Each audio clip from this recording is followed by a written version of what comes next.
I now call back to order the Pasco County Commission meeting of June 20th, 2023. Please silence all electronic devices and mute your cell phones. We proceed to public hearings with ordinance item P-44, continuance. Notice? Publication was in the Tampa Bay Times on March 8th, 2023. Thank you, Mr. Chairman. Nectarios Pitos, Planning and Development. Item P-44 is an ordinance by the Pasco County Board of County Commissioners amending the Pasco County Land Development Code, Chapter 300 Procedures, Section 303 Common Procedures, adding Section 303.1.b Design Standards Manual, Chapter 400 Permit Types and Applications, Section 402.2 Zoning Amendment MPUD Master Plan Unit Development District, Section 407.5 Alternative Standards, Chapter 900 Development Standards, Section 901.3 Access Management, Section 901.4 Substandard Roadway Analysis and Mitigation, Section 901.6 Street Design and Dedication Requirements, Section 901.7 Bicycle Facilities, Section 901.8 Pedestrian Facilities, Section 901.10 Traffic Control Devices, Section 902.2 Stormwater Management Requirements, and other sections as necessary for internal consistency, providing for applicability, appealer, providing for severability, inclusion into the Land Development Code in an effective date, and this is to continue to a date uncertain. Okay, we have a motion to continue time uncertain. Also move. May I ask a question? Okay. Why starting? uncertain? What's going on?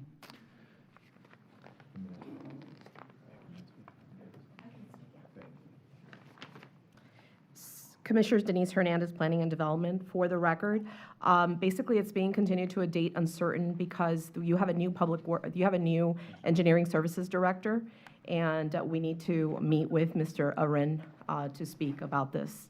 Oh, So so that's some the of the stuff reason. Margaret was working on? Correct, yes. Thank Yeah. you so much. All right. So I made the motion. Second. And roll call vote. District 1, Commissioner Oakley. Aye. District 2, Commissioner Waitman. Aye. District 3, Commissioner Starkey. Aye. District 4, Commissioner Bradford. Aye. District 5, Chairman Mariano. Aye. Next, item P-45. Item P-45 was published in the Tampa Bay Times on January 4th, 2023, and June 7th, 2023. Item P-45, I'll read the title into record. An ordinance amending the Pasco County Comprehensive Plan, providing for a large-scale comprehensive plan amendment to the future land use map, map 2-15 and sheet 22, from Res 9, residential 9 dwelling units per gross acre, and ROR, retail office residential, to PD plan development on approximately 86.38 acres of real property located at the southwest corner of the intersection at State Road 54 and Gun Highway, and a text amendment creating sub-area policy FLU 7.1.68 Odessa Town Center, PD, and a map amendment to the future land use map, map 2-9, adding sub-area map 2-968 Odessa Town Center, PD, and providing for additional text amendments as necessary for the internal consistency, providing for repealer, severability, and effective date. This comes with a recommendation of approval. We have staff to do the presentation.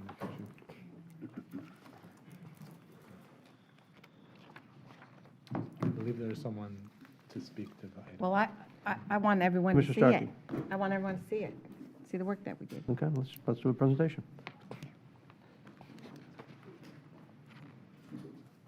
All right, good afternoon. Amy Toll with Planning and Development. The item before you today is the adoption hearing for the large-scale comprehensive plan amendment in the name of Odessa Town Center.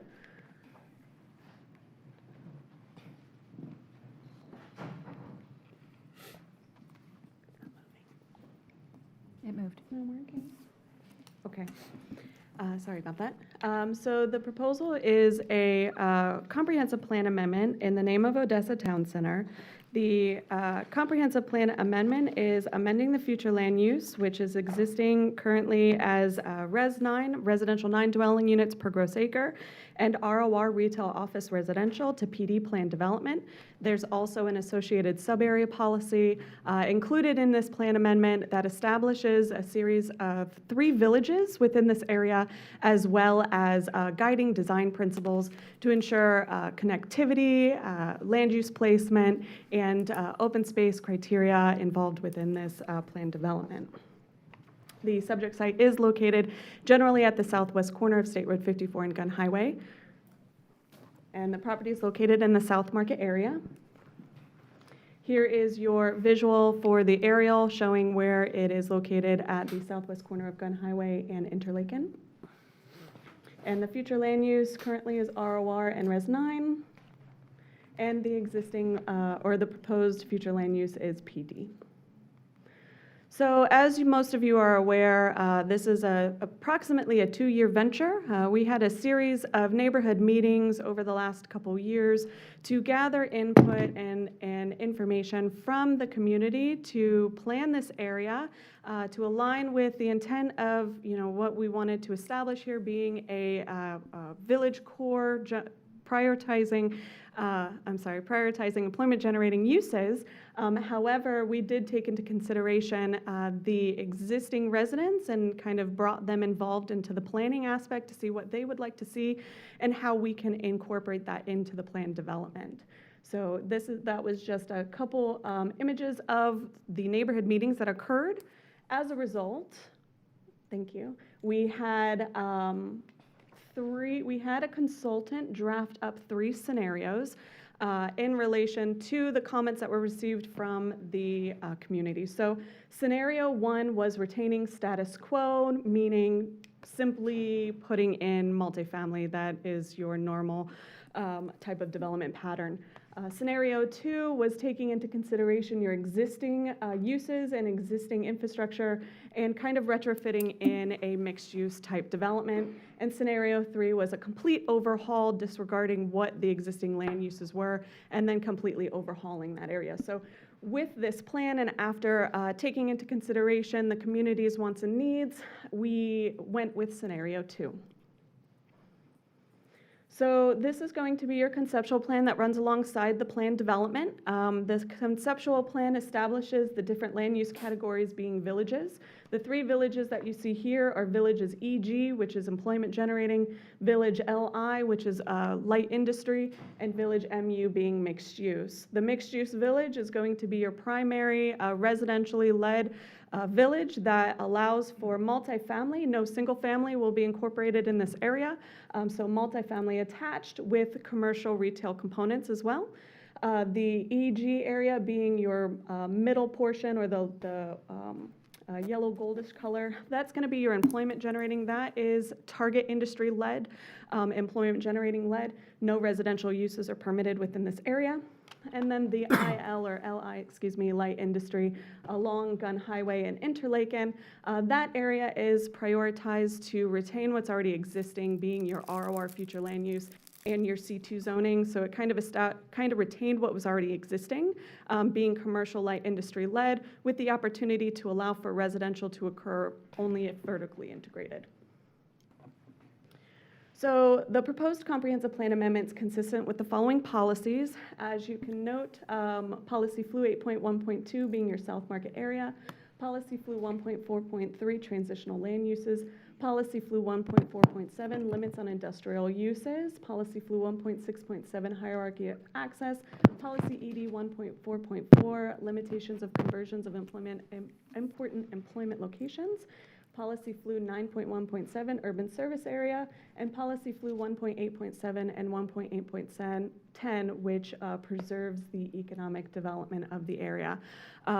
It's important to note policy ED 1.4.4 and policy flu 1.8.7 and 1.8.10, as those policies are set in place in the comprehensive plan to ensure that employment generating uses are prioritized in this, or prioritized just in general.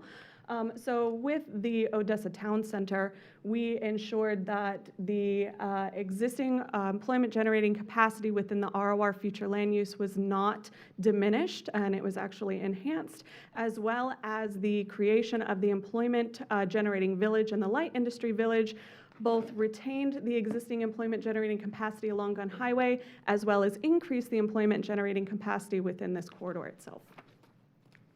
Oops, sorry. I think it worked. It worked, but it doesn't work. Okay.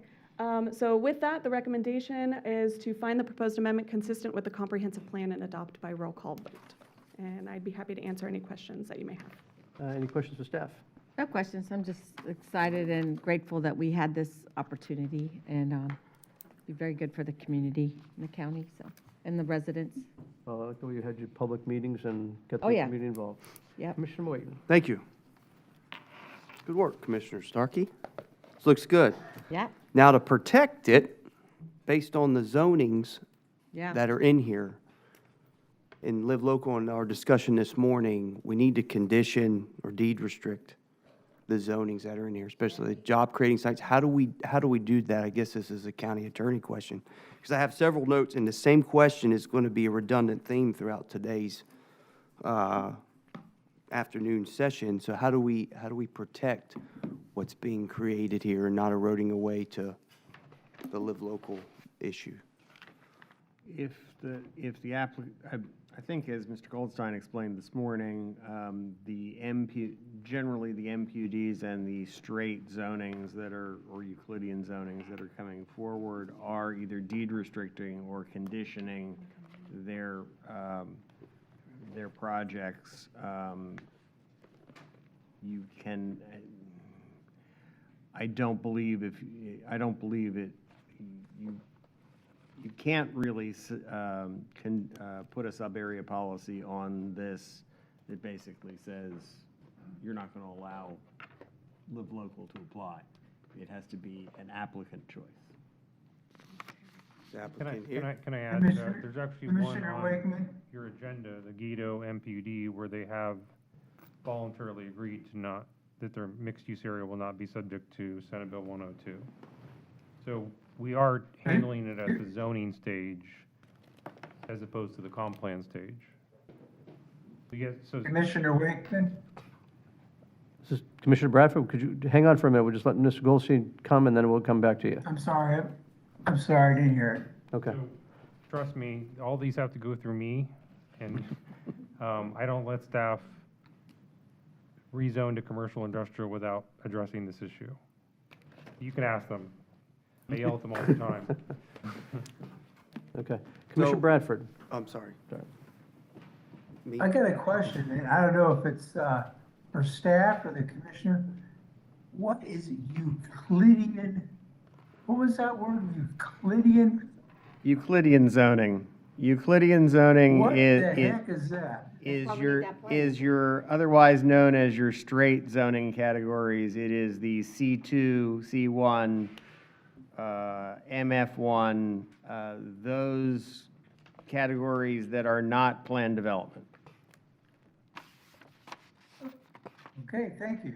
And it comes from the longtime Supreme Court case of the Village of Amber versus Euclid, which is why it's called Euclidean Oh, that's zoning. interesting. I thought it was something Latin. I thought so, too.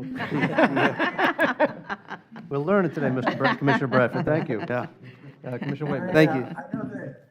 I know that Siri's having a hard time with it too. Yeah, so, thank you, Chair. Thank you, Commissioner Bradford.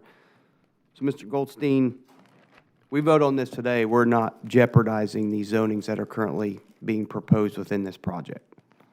That is correct. And as zonings come in within this area, we will make sure that they're, well, we can't really force it, but we strongly suggest that they privately deed restrict the property so that they cannot put multifamily in the industrial or commercial or mixed-use areas.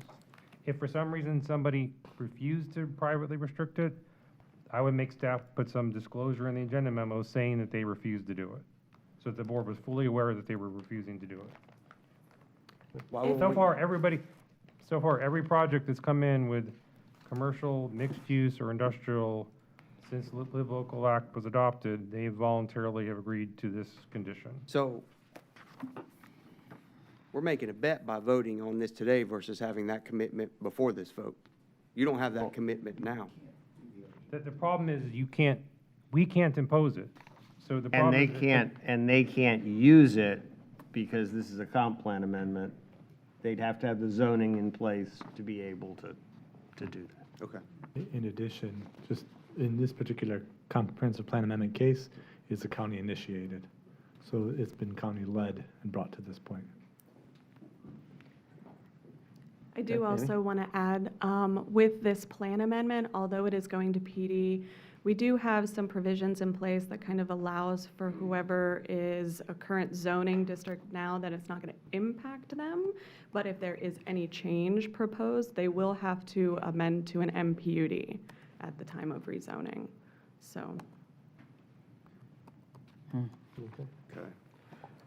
All right, any other questions for staff? All right, and we do have one person signed for public comment. Yes, we do, Mr. Chair. Herbert Heap?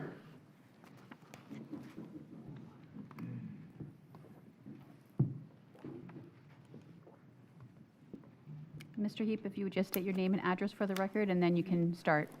Herbert Heap, live at 2131 Old Gun Highway in Odessa. Sure you're all familiar with me. I got the land. Commissioner Starkey knows. One Nice time to over see you at this again. meeting at the school, you said, well, you've had your little bit of paradise in Odessa. Well, you're right, we had it. It's gone. But anyway, I own that land on the corner of Gun Highway and Blissfield Road, Old Gun Highways. Make it get it right there. And my land goes clear down to Interlaken. I got a Pasco County school bus garage on one western corner, and Lynn Zabel has 10 acres on my west side also. What I was concerned about on one of these maps that conceptual plans is showing 2 roads they want to put in. And if they put them in, they're both going through my land. Now, if I'm still there, it's going to be a problem.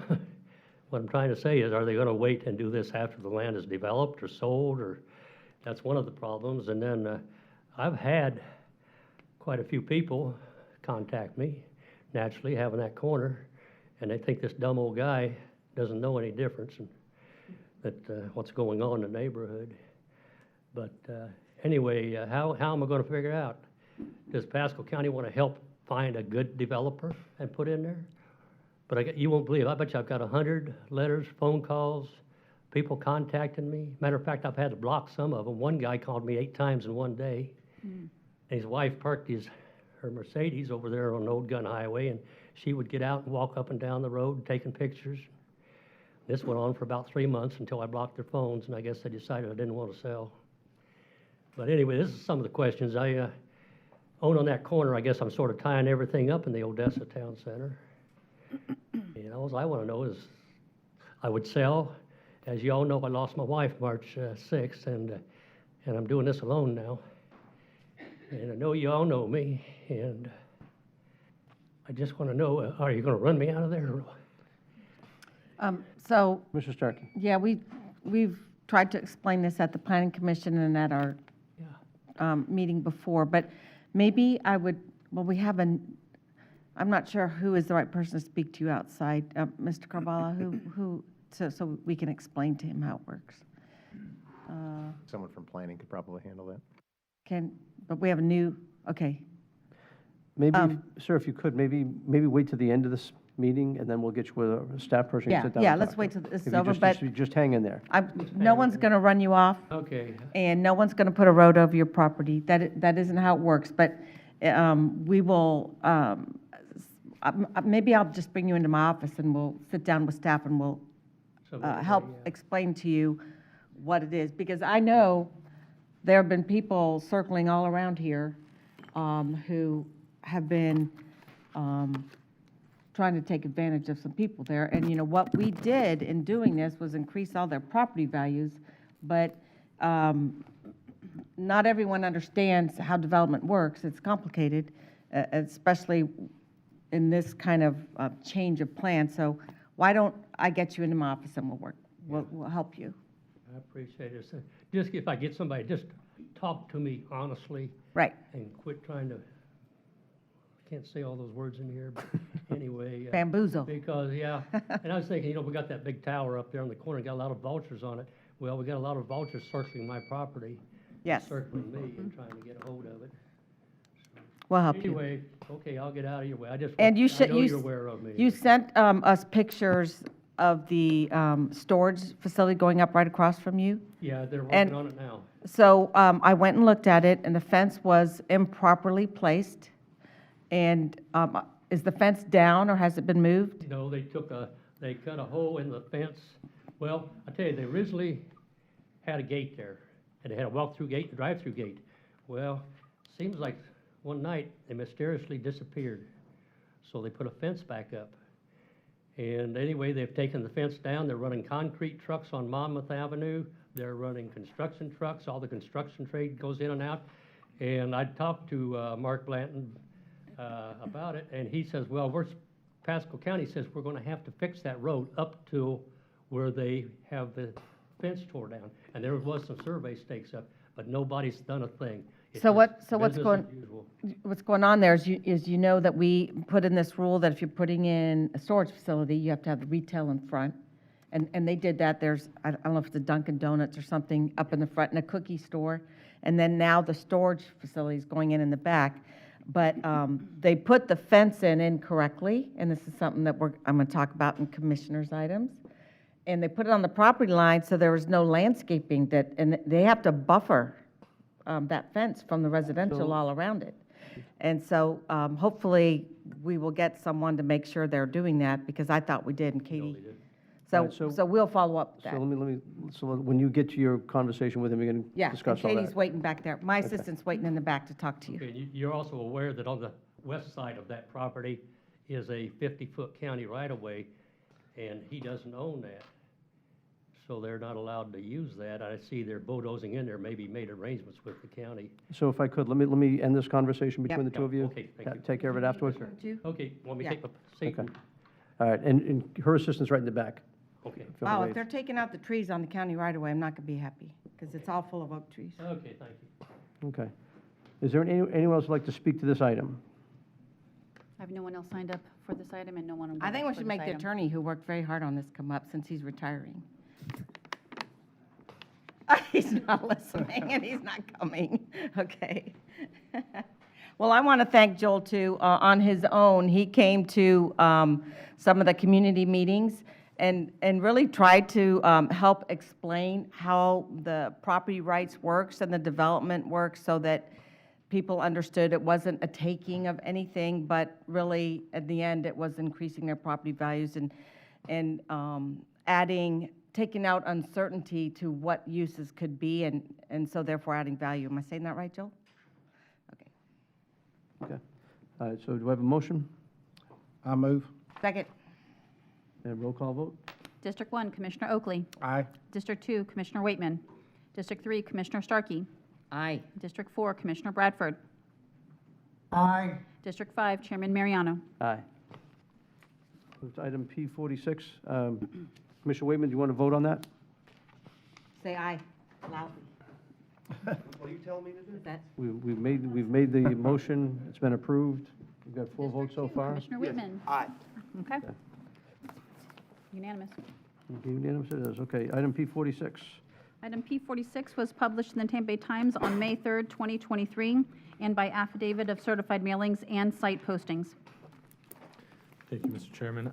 Item P46 is an ordinance amending the Pasco County Comprehensive Plan, providing for a small-scale comprehensive plan amendment to the future land use map, map 2-15 and sheet 12, from Res 3, residential 3 dwelling units per gross acre to IL, industrial light, on approximately 11.52 acres of real property located on the north side of State Road 52, approximately 0.15 mile east of Giddens Road, and a map amendment to the future land use map 2-9, amending sub-area map 2-952, Paul Materials, and a comprehensive plan text amendment to sub-area policy flu 7.152, Paul Materials, and providing for additional text amendments as necessary for internal consistency, providing for repealer severability and an effective date. This comes with the recommendation of approval, and we have staff to make a presentation if desired. You need a presentation? No, I just have a question Okay, question? of the applicant. I don't have any public comments signed up for this. Let me just see if there's any public comment. Is there any public comment to item P46? Mr. Chair, there's no one on WebEx and no one signed up Okay. on our form. The applicant? Mr. Chair, Commissioner Starkey. Hey, my question is, and I know it's not on this property, but I just want to make sure they know that we're not going to have any chain link fences fronting 52. I think there's an MPUD condition that prohibits that. Because there's one there now, but I assume they're going to be taking it out. when Right. they're- The chain link fence that there will be, that's supposed to be there, and it's site plan approved, is in the back, and that's supposed to be fencing off the heavy industrial area from the front. But when we start developing the frontage, that's retail development. And it's interesting, just this morning, we had a conference call about some of their uses on the site, and I was very clear to say, don't forget you're marketing the front stuff for typical retail uses. You cannot put too heavy of industrial stuff, even though I-1's allowed on the front parcel. because we'll never get the retail users in there. You know, we want them both. It's intended to have one row of retail and then I-1 stuff behind that. Well, I mean, true simulation is IL and Mettler Toledo's IL, and I'd love to have that on the No, front. we would So, too. We would I'm too, not but I'm against just saying, we that. have a broker that's, you know, we've got a hard corner with a signal there, so we're marketing some of the upfront stuff for retail. But yes, understood. Okay, thanks. Hang on, Commissioner Waitman? You know, a question. Oh, yes. How did I Right, get go so for it. pretty? Yeah. Happy anniversary, Mr. Hobbs. Thank you. Uh, Appreciate it. So it's exciting to see we go from residential to light industrial once again. Can we condition this thing? Yeah, the zoning already has a deed restriction. There's a companion zoning that has that with it. So it won't be coming any Will not be. residential. Paul's doing this to have industrial, Good, that's what we need to light hear. industrial. Thank you. Okay. Thank All you. right. All right, to the board. Move approval? Second? Oh, Oh, Can I say there you go. something under discussion? Okay. Can cement mixing go in light industrial? So do we have any place anywhere up there where, Cement mixing does not go in IL. IL is typically enclosed spaces. IH. all right, just, I That's- know that that's I've been heavy contacted by people trying to find a site for heavy, and we need to have heavy some places as well, because otherwise they're gonna be driving from State Road 54 or 52 in Aaron all the way up. to the Commissioner, corners of the there's- county. Commissioner, just so you know, there's a pending land use amendment near the Lime Rock mines that is planned for heavy industrial. Heavy? Oh, okay. There is good. one, but I would tell the board, and it's funny, we've got one of my consultant friends who's here who comes from that business, and we've spent a lot of time the last 3 years trying to find Yeah. any site Right, in the northern third of the county, and we're having a major problem with That's what I'm talking several about. concrete companies. They can only keep the stuff spinning in the back of the truck, I think, for 50 minutes, 50. Yeah. And we're going to have to find several other sites over time. I don't know where the right site is, and I know the board doesn't like to designate sites for heavy industrial, but whether we do them as MPUDs with a PD or whatever, but this is a serious issue the board's going to confront for some period of time. that's why I'm bringing it up, because Okay. I was And contacted. Clark, if you can find some sites that you think could work, let's bring I mean, them. I literally did, Thomas Lang is here, and he's probably Yeah, spent that's who called me. 500 Where's hours Thomas? looking at this. It's driving us insane. Yeah, I mean, Thomas is who I talked to. Thanks. Okay, Joel's saying he may have one. all right. Well, you probably should let Ms. Wilhite speak because she's got one. There's one in the pipeline. Oh, everyone's racing their hand. All right, so closed discussion, call the Okay. roll? District 1, Commissioner Oakley. Aye. District 2, Commissioner Waitman. Aye. District 3, Commissioner Starkey. Aye. District 4, Commissioner Bradford. Aye. District 5, Chairman Mariano. Aye. Motion passes 5-0. Item P-47. Item P-47 was published in the Tampa Bay Times on May 3rd, 2023. Thank you, Mr. Chairman. Item P-47 is an ordinance amending the Pasco County Comprehensive Plan, providing for a small-scale comprehensive plan amendment to the future land use map, map 2-15 and sheet 03, from ROR retail office residential to IL industrial light on approximately 10 acres of real property located on New York Avenue, and providing for additional text amendments as necessary for internal consistency, providing for repealer severability and an effective date. This comes to you with a continuance request to a date uncertain. Okay, and thank you for this, Terry. This is the one that has the, this is the site near Hudson Waterworks, correct? Yes. Okay. So they agreed to continue, which I'm very happy about, so we'll go from there. Move to continue. Second. Do I need to a date uncertain? To a date uncertain? Okay. So a motion to continue a date uncertain, call the roll, please. District 1, Commissioner Oakley. Aye. District 2, Commissioner Waitman. Aye. District 3, Commissioner Starkey. Aye. District 4, Commissioner Bradford. Aye. District 5, Chairman Mariano. Aye. Motion passes 5-0. Now we'll proceed to the public hearings. Will the county attorney please review the procedures for rezoning? Be happy to, Mr. Chairman. There are two rezoning agendas, regular and consent. Staff will present each application to the Board of County Commissioners. If staff or Planning Commission has recommended approval and there is no opposition, the application will be considered by the board without further presentation. If staff or planning commission has recommended denial, or if there is opposition to the applicant will be given 5 minutes for presentation. The opposition will be given 3 minutes for each individual or 5 minutes for a group representative, and the applicant will be given 3 minutes for rebuttal. Any individual disagreeing with staff or planning commission recommendation, or anyone wishing to object to any condition of the rezoning may at this time request that the petition be pulled from the consent agenda, in which case that application will be heard under the regular agenda later on during the meeting. Otherwise, all rezoning applications on the consent agenda will be approved by a single motion and vote. If you wish to speak to any petition, please give your name and address and whether or not you've been sworn for the record. These are quasi-judicial public hearings. The law in Florida is that mere public support or opposition of an application is insufficient for this board to take action. Please limit your comments to those criteria found within the board's land development code. Okay. Madam Clerk, would you like to swear them in? Yes, Mr. Steinschneider.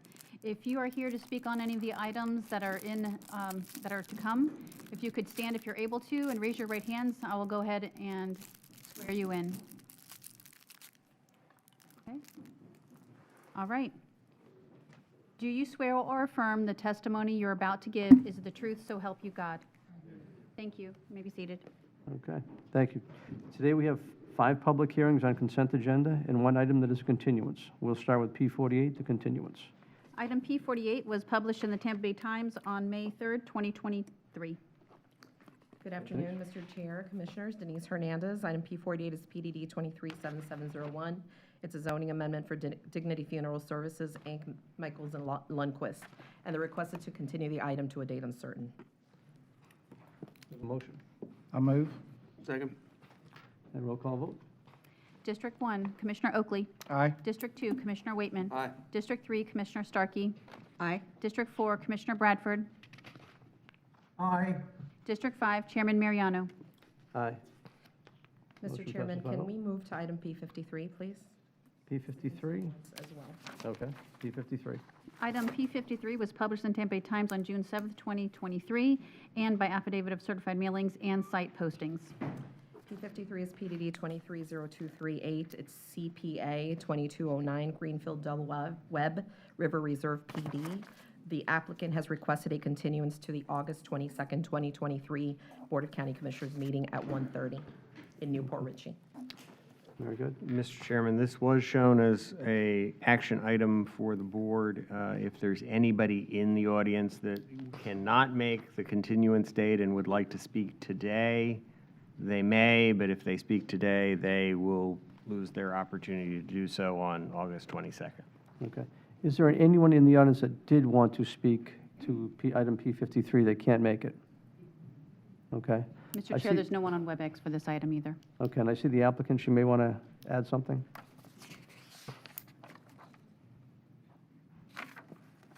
Barbara Wilhite, 6327 Graham Boulevard, Newport Richey, 34652. For the applicant, just an idea, because you have no meeting in July, a continuance here today is a 2-month continuance to this project. We have an issue that we're working out with the chairman, and so we wanted to see if it was possible to continue this, and I didn't even get a chance to talk to staff, which is not very professional, and I apologize for that, a month to the July 11th. We are pretty close to US 41, where the project is. It'd be obviously at your discretion of the board, but, and if we weren't ready by the 11th, we could move it again till August. So that's the request. It's the pleasure of the board, but I want to make the request. It would really help the project. So, and let me say this, the project itself, the Del Webb part is going to be a phenomenal thing. I was concerned about some of the other things coming in with it. That was addressed, and we've heard many people from Shady Hills talk about what's going on in that whole area. With all the other stuff that would get approved scared me. I brought it to Barbara's attention the first time we had the chance to meet was yesterday, and she was good to talk with Del Webb's folks, as well as the owners of the property. They're trying to work out some things. They've got some ideas, but again, we didn't have a chance to talk of it. I don't mind continuing to July 11th. We're going to let the citizens know right away so they can make it. It's not that much further of a drive, but I think I want to try to work with them so we can make this a great project. Okay. Up and They down. have good projects. So. Yeah. The Del Webb project is going to be phenomenal, no question. It's just all the other things I want to deal with. And I'll I make a plan on motion to move I will to renotice it, July Commissioners. 11th. Thank you. And the notice is okay? I'll renotice, make sure. Okay. Okay. All right. So the motion would be to continue it till July 11th at 1:30 or soon thereafter, as same may be heard. Right. Okay. Okay. Have a motion, we have a second. I'll second. Okay, thank you. And roll call vote? District 1, Commissioner Oakley. Aye. District 2, Commissioner Waitman. Aye. District 3, Commissioner Starkey. Aye. District 4, Commissioner Bradford. Aye. District 5, Chairman Mariano. Aye. Motion passes 5-0, thank you. Commissioner Mariano, by chance, can we move to item C6 from your morning session, which was moved to the afternoon session? Yes. Let's go to C6. Thank you so much. Item C6 was published in the Tampa Bay Times on June 7th, 2023. Item C6 is PDD 230423. It's a development of regional impact rescission for the Sugar Creek DRI, Development of Regional Impact. John Azuki, it's a request to rescind the Sugar Creek DRI number 38, and it's generally located on the north of State Road 52 and east of Colony Road. And we ask that you approve the rescission. Okay. Any discussion from the board? Okay. As a public hearing, I'll ask for public comment. Okay. Does anyone from the public want to speak to item C6? Mr. Chair, I have no one signed up and no one on WebEx for this item. Okay. To the Move board. approval. Have a motion? With a second? Second. And roll call vote? District 1, Commissioner Oakley. Aye. District 2, Commissioner Waitman. Aye. District 3, Commissioner Starkey. Aye. District 4, Commissioner Bradford. Aye. District 5, Chairman Mariano. Aye. Motion passes 5-0. Now we'll go back to the consent agenda. Yes. Okay. P49, thank you. Item P49 was published in Tampa Bay Times on April 19th, 2023, and May 10th, 2023. P49 is PDD 230360. It is a development agreement for Aprilli DA, Connected City. It's for King Lake Partners LP for development agreement for the Aprilli MPUD to design, permit, and construct roadway improvements in exchange for transportation development fee credits. I do want to read onto the record, and this has been provided to the clerk's office, that there are ex parte communications with Commissioner Starkey, with the applicant and Commissioner Starkey, the applicant and Commissioner Mariano, the applicant and Commissioner Waitman, and the applicant and Commissioner Oakley. So we're asking that the BCC approve the DA, and this went to the local planning agency on May 4th of 2023, who found it consistent with the comprehensive plan and recommended approval to the board. Okay. Is there anyone here to speak in opposition to this item, P49? Seeing none, leave it on consent. Mr. Chair, there's no one on WebEx for this item. Okay. Item P50. Do we have proof? P50 was published in the Tampa Bay Times on May 24th, 2023. Item P50, I believe that there is someone here to speak on the item, but I will read the item into record and you can call. It's PDD 237647 for Sunwest Park MPUD Master Plan Unit Development. Pasco County is the applicant. It's a petition to rezone from AC Agricultural District to MPUD Master Plan Unit Development District to allow for the residential development for the development of a 200-room hotel and 210,000 square feet of non-residential uses. The parcel is located west of US 19 at the southwest corner of Old Dixie Highway and Racetrack Road on approximately 158 acres. Comes to you with a recommendation of approval with conditions as included in your agenda packet from both the Planning and Development Department and the Planning Commission. Okay, thank you. Is there anyone in the audience to speak in opposition to item P50? I do have one person signed up for item P50. I don't know if they're here to speak in opposition, though. Okay. Vern Phelps. Okay, pull it All right, so we'll pull it off consent, we'll bring it back, and you'll have a chance to ask. So we'll pull item P50 off consent. Item P51. Item P51 was published in Tampa Bay Times on May 21st, 2023. Justin Grant, Director of Public Infrastructure, Fiscal and Business Administration.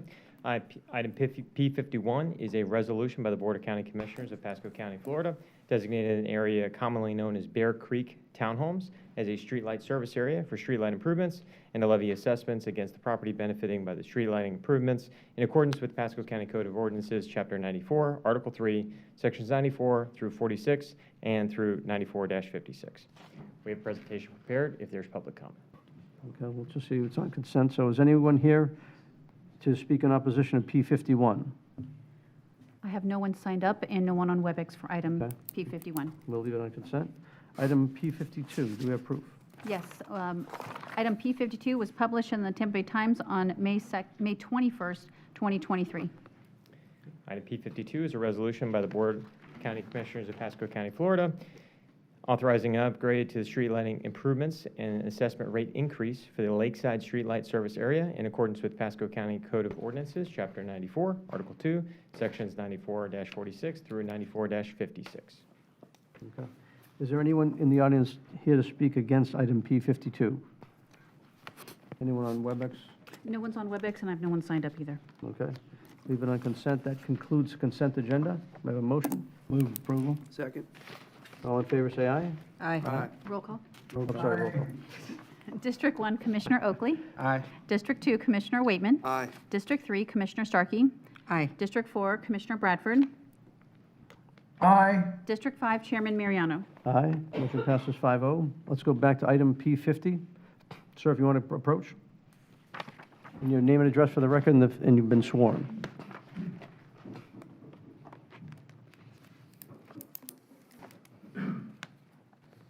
Yes, thank you. My name is Vern Phelps. I live at 8915 Phelps Road in Hudson.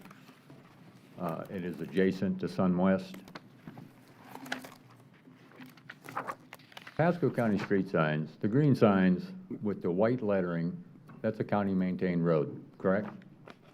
The green background. Green background. Yes. Yeah. Now, the white background with the green lettering, Private. okay, Non-county maintained. yes. Now, Phelps Road comes off of 19 to a subdivision called Mike Sugar Estates. There's 22 lots and there are 17 residences right now. And we're concerned about the traffic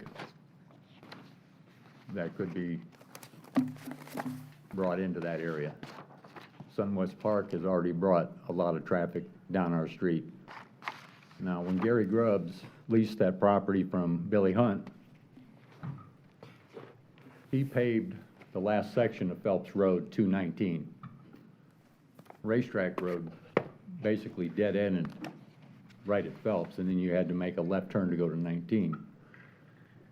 He paved it, which made us happy, and curved it into the mines to where the trucks could come out easily. We're still getting a lot of traffic. We've never heard anything from the county about why they're using a private road for traffic. I complained about it.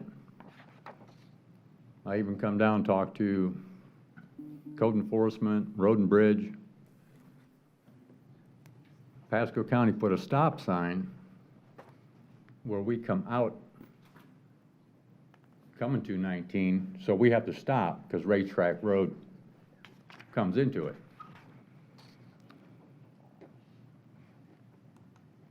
We don't have to stop coming in. It creates a traffic problem where someone's going to get hit. It should have been a three-way stop. I suggested that. But I guess being it's a park, but it's still a private road. And people in our neighborhood, we're concerned about the traffic, and we just want to know what the situation's going to be with ingress and egress, and what we can do to try to solve that issue. We have too many cars coming into our neighborhood now. We have it posted, speed limit signs, no trespassing, dead-end street, private road. Okay. And we're just concerned about it, and we want to try to work something out and get something done with it. Okay. Okay? Very good. And I'd be happy to meet with you in the neighborhood. As the development would come forward, we're actually trying to work to actually do something to actually make that road all racetrack, all county maintained, and put in the public domain. They haven't come forward with the development. One of the things is out front, we plan to put an LED sign out front. So we know more traffic's going to come, but we'd happy to work with you to try to work this out. Yeah, but it's still not going to keep them from They're still coming being in. nosy. Yeah, so I can work with you to try to find out what we can do. Okay? All right? Thank you. All right, thank you. Anyone else here to speak to item number C50? P. P50, I'm sorry. P50. Anyone online or WebEx? No one on WebEx, and no one else has signed up. Okay, so the board. Approval? Move approval. Do I have a second? Second. And just under discussion, Amy, thank you very much for you and your team to put this together. I know Christine with Parks and everybody else was all working on it for a long time, and it's going to create a great opportunity, as the gentleman who's in our Citizens Academy actually mentioned. Some great things are happening, so thank you for getting it Can done. I ask a question on that? I mean, I'll vote approval, but I have a question. Is Well, the we road haven't that asked we're all for it. using to get to the park public or private? Private. What? That's interesting. Mhm. Okay. All right, roll call vote? District 1, Commissioner Oakley. Aye. District 2, Commissioner Waitman. Aye. District 3, Commissioner Starkey. Aye. District 4, Commissioner Bradford. Aye. District 5, Chairman Mariano. Aye. Motion passes 5-0. Item P-54. Item P-54 was published, hold on, in the Tampa Bay Times on March 1st, 2023, May 3rd, 2023, and June 7th, 2023.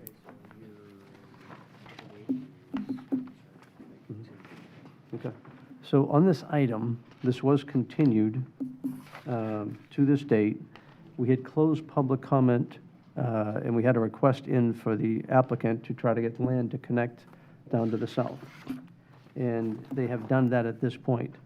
Mr. County Attorney, do we have to have public comment again, or should we just hear from the No, we don't applicant have at it this again. point? You've closed public comment, and the applicant has addressed, or staff and the applicant are coming back with something to address your concerns. Okay. So it would be as if you had added another stipulation during that hearing in April. Okay. So no, you do not you can take public comment, but you do not need to take public Okay. comment. All right, so let's hear from staff, and then we'll hear from the applicant. Sure. Good afternoon. This is Orlando Borras, current planning, and I'll be presenting Wind MPUD. It's going to be PDD 7633. So the proposal is going to be a zoning amendment, rezoning from AR, AC, which is going to be agricultural and agricultural residential, to an MPUD, master plan unit development, allowing a maximum of 319. So you've done the presentation in April. You really only need to tell the board what's changed. Okay, perfect. So this is a context map. As you can see, there's going to be 2 access points going to be interconnecting to Hudson Avenue to the north, and then going to the south. Previously, there was no interconnection, only an emergency access. Now you're going to see 1 interconnection to Fairwinds Road and also the emergency access. As to east and west, you're going to see the interconnections, and you're going to see Colony Road going through the borderline of the west side of the property. You're going to see also like dots, that's going to be Division Road, Colony Road. It's going to be surrounding the wetland that you can see in the picture. And then Fairwinds Road is going to be interconnecting to Colony Road. And then Colony Road is going to be interconnecting to, I believe it's going to be Foxfire Drive, and later to Peachtree. And then Peachtree is also going to interconnect to Hudson Avenue, which is going to address the concerns previously brought by the board in April. Now, the major connection, though, that the board was concerned was the north-south to Fairwinds Drive. Yeah. Can you address that? Yeah, it's going to be right over here. And then right next to this interconnection, you're going to see the previously emergency access being proposed by the applicant. So what would that connection look like? 2 lanes, sidewalk trail, golf cart trail, what? So the interconnection in question here is going to be a functional access for the whole property. So basically, everything is going to come from Hudson Avenue all the way south to Fairwinds Road, and then you're going to have from west to east also roads that are going to be interconnected. Well, we know all that. All we continued it for was to actually look at the connection to the south. Let's Mr. Hobby come forward. I don't need it. Clark Hobby and Hobby PA 109 Northwest Street, Tampa, Florida. I've been sworn. It's 2 11-foot travel lanes with 5-foot sidewalks on either side. So that's the full access you requested. We went out, and it took us about 2 months to get under contract with the property owner to the south. There's a new condition and changes to the MPUD master plan that require that full connection now. Question? Mr. Starkey, go ahead. So the emergency exit. I'm not sure you need We that left now. that on it. We Put may a not even trail. build it. We just left it as is because we had already gone under contract for that property. So. But you can use it for something else for the Yeah, neighborhood? we might have another emergency access there. We're not sure what we'll do with it. Well, if the other one just has 5-foot sidewalks, you could put my favorite Okay, word but on there. if you had seen the site, I'm not sure that's be a good idea. Okay. But we'll see. We're going to evaluate that later. Okay. I I just mean- don't think there shouldn't be a requirement to have that emergency. It's up to them, but that requirement shouldn't be there if they have the other one. Understood. Again, there's no need for it, so if you don't want to do it, as far as I'm concerned as well, it doesn't need to be done. If you need to change that, we can. But I would like to see, as we talked about with the golf course community there may be some golfers there. I would like to see at least on one side, at least an 8-foot path where a car can drive down. I don't think we can meet the code requirements with this spacing. I mean, we have agreed with staff that this is the cross-section. Yeah. We don't have any more area to do that. Okay. If you don't have the room, don't have the room, but if you can make it happen like that. And it's going to cost us in excess of $500,000 to provide this interconnect, just so the board knows, and we already met the code. May I ask another question? Commissioner Starkey?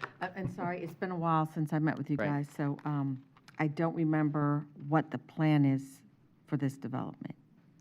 Is it It's single-family detached. 40-foot lots? I think it has some, but I mean, there are not a large percentage of 40s in there. And did we agree to architectural restrictions? Yes, it had the stuff from last year. It's got 2 cross interconnections in addition to this one with our neighbors. No, no, I'm concerned about the aesthetic Yeah, appearance of we the added houses. we added the architectural stuff. And landscape. Yes. Trees, yeah. Everybody, the only issue I think the county attorney would agree, the only issue before was you all wanted this full access to Fairwinds. We spent a lot of time and effort, and we've provided it. And I think it's a big plus. I mean, we work really hard on that Vision Road, which may never get built, to what may happen. It's going to have to happen a different way, but at least this actually, it does take stress off. That interconnection is big, especially if someone plays golf to go down there. Now they can, They can go straight down. they can work their way on the path, or just even the road, which would be, I'm sure, a low thing. I'm thankful Taylor Morrison went out and did this to get it done, and thank you for your cooperation with it, too. Yeah, thank you. Move to approve? Get a motion, second, and roll call vote? District 1, Commissioner Oakley. Aye. District 2, Commissioner Waitman. Aye. District 3, Commissioner Starkey. Aye. District 4, Commissioner Bradford. Aye. District 5, Chairman Mariano. Aye. Item number P-55. Item P-55 was published in the Tampa Bay Times on May 3rd, 2023. Oh, and by affidavit of certified mailings and site postings.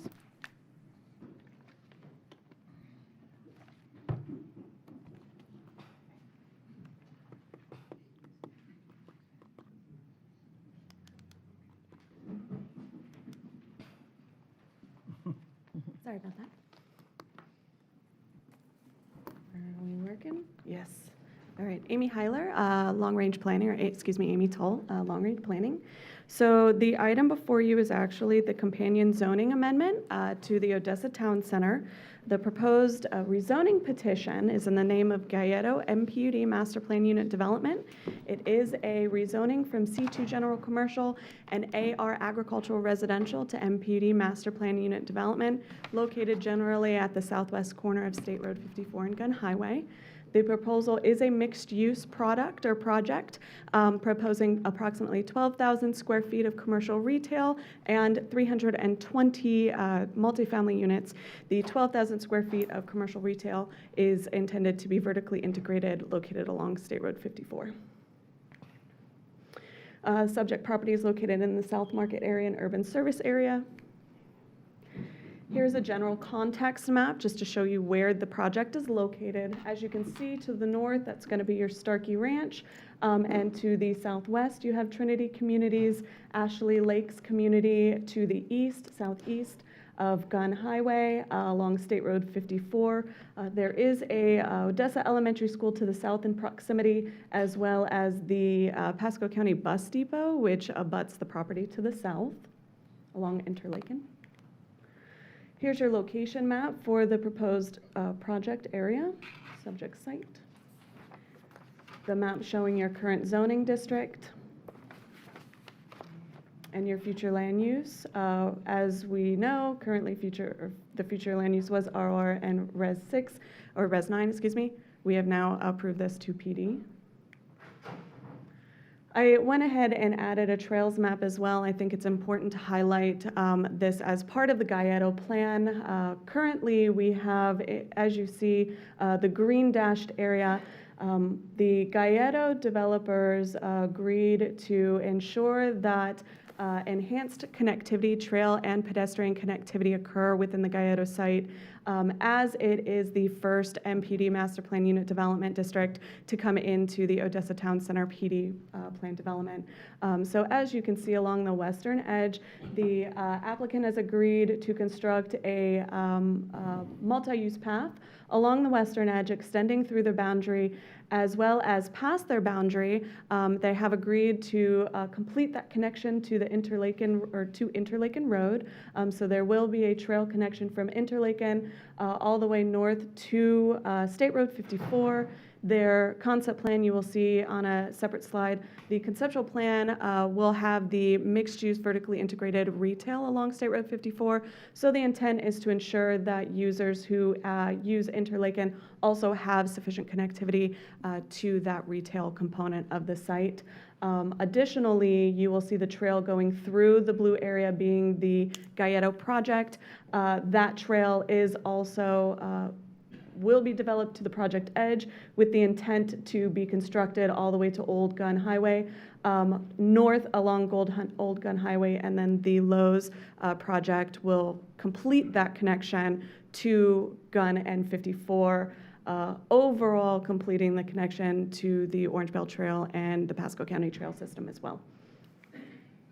So this is the master plan that accompanies the MPUD conditions of approval. The red area is highlighting where your mixed use will be located. That's where your 12,000 square feet will be vertically integrated. The brown is going to be your multifamily, where the 320 units are going to be located. There's also going to be sufficient park space and open space in this area, and then your open space and wetland area to the south. Here's their conceptual plan that they provided alongside the MPUD. As you can see to the north, this area is going to be where your vertically integrated mixed-use area is going to be, 12,000 square feet, vertically integrated. Heading to the south, as you can see, there is a series of linear parks and open spaces to an overall amenity that will also serve the community as well. That's where your multifamily components are going to be located as well.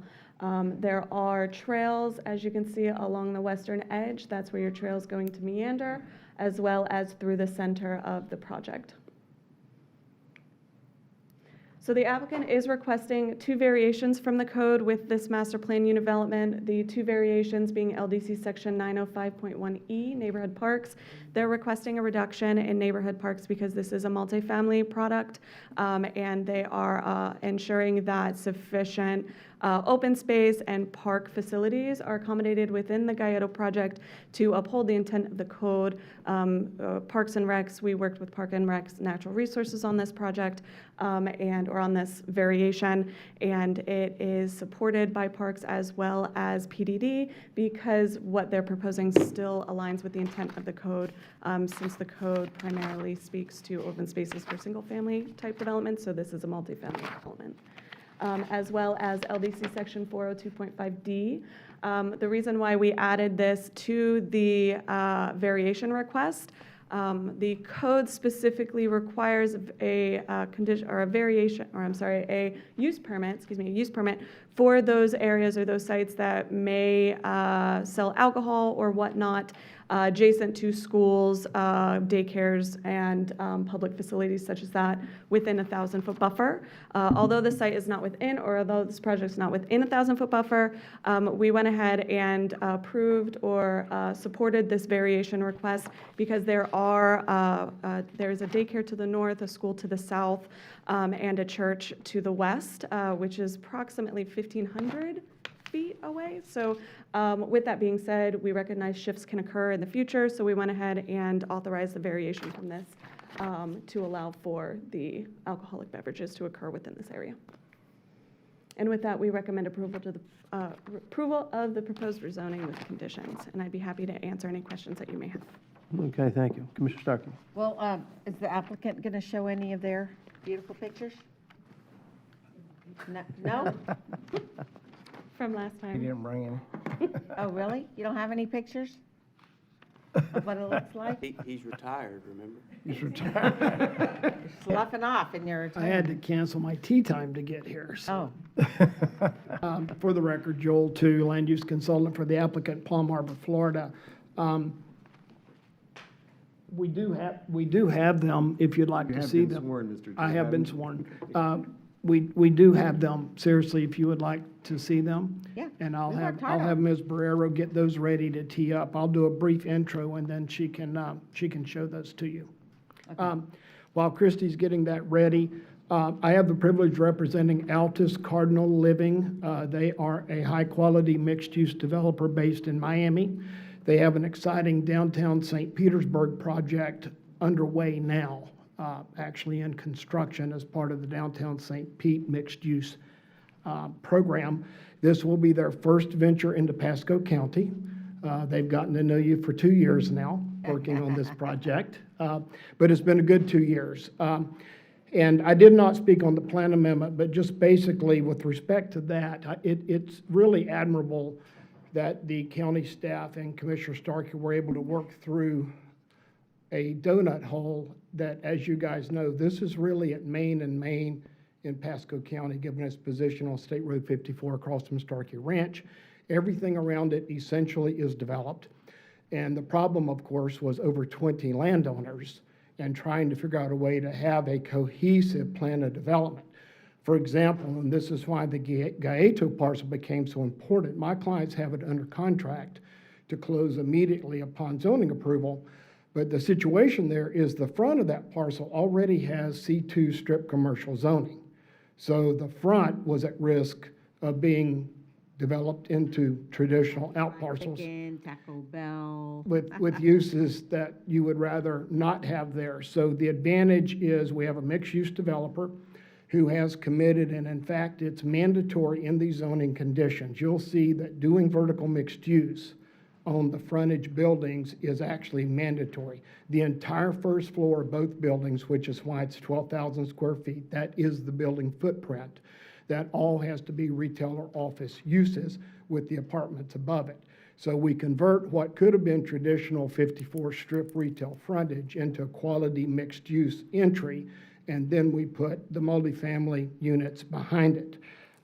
So that's really important. The other point is we obviously are consistent, as Christie's going to show you. We are in what is now called a mixed-use residential village. We are the westernmost of those three villages that Ms. Heiler explained are in the Odessa town center. And so this will kind of be the catalyst we're hoping. It's also important because our parcel controls what likely is going to be the only full access off State Road 54 into any of Odessa town center. That being that those FDOT improvements are already there. The only full median cut is the one into our property.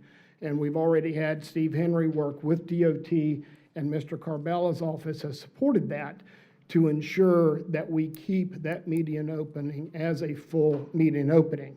Now, our project is relatively small. It will not trigger signal warrants by itself, but undoubtedly Odessa Town Center ultimately will trigger those as other parcels come in.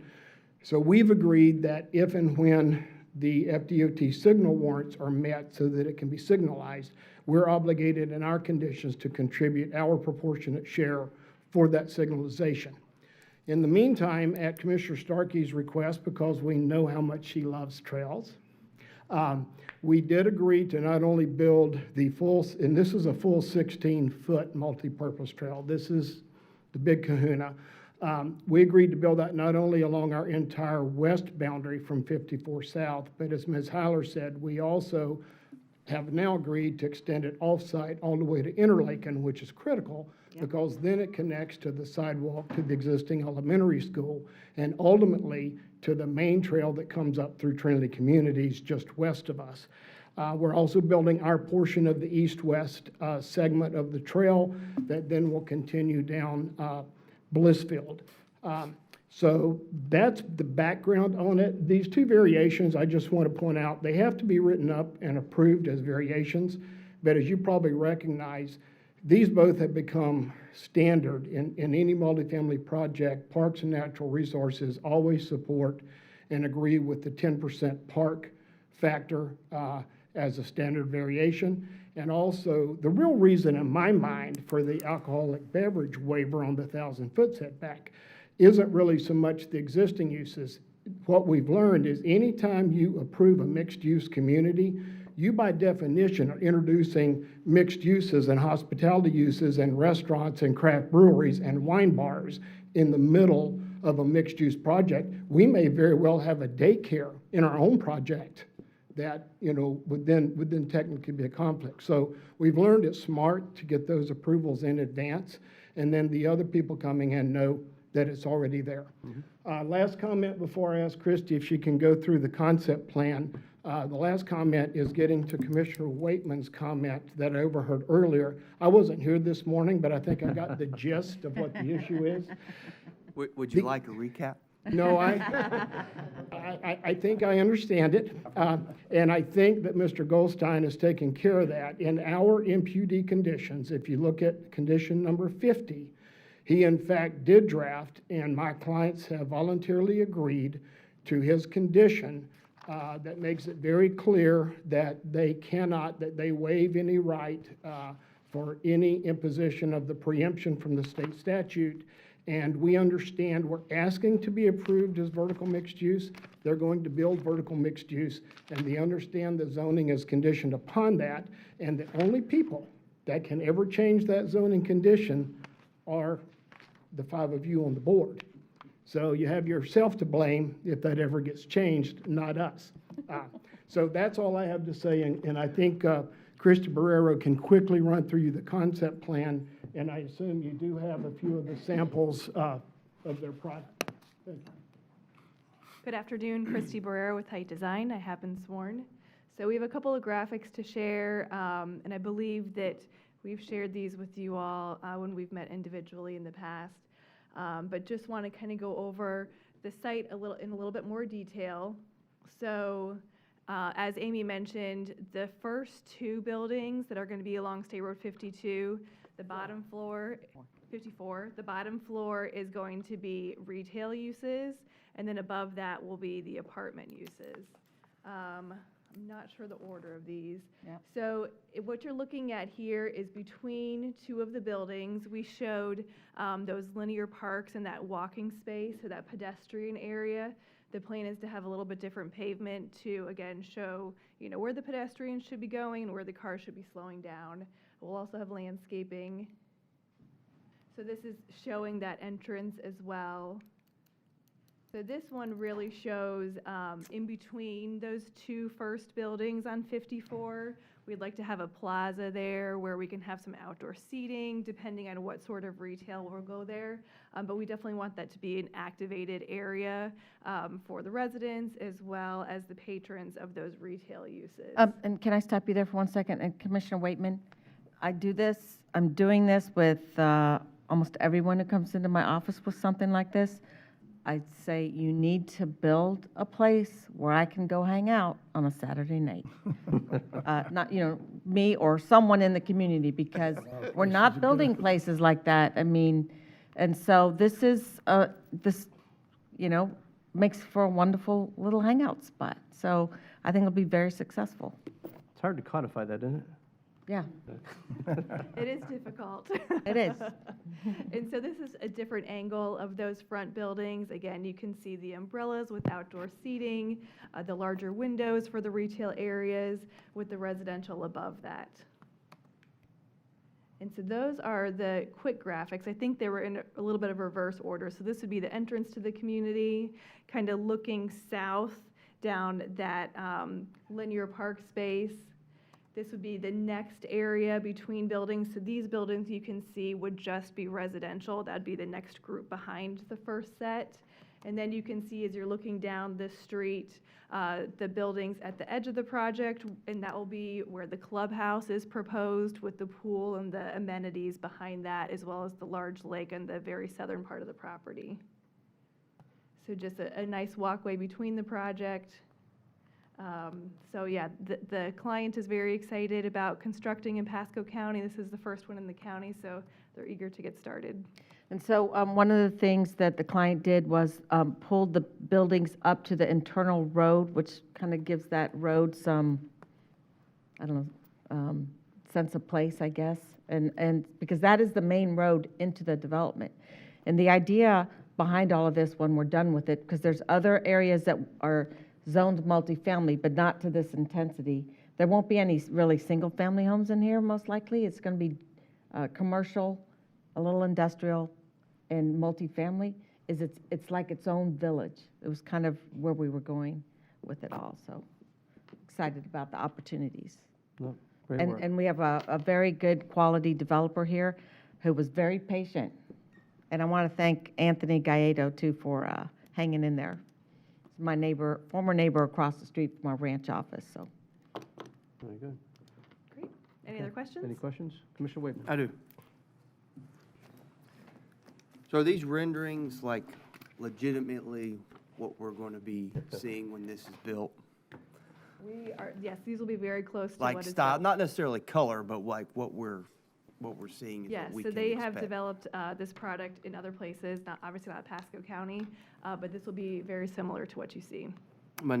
Thank you. My next question, the 12,000 square feet, is the 12,000 square feet a combination of living space and commercial space, or is the 12,000 square feet truly commercial space? It'll be truly commercial space. It'll be split between the two buildings, so we're not sure exactly how much, approximately 6,000 and 6,000 each building on the bottom floor. Yeah, okay.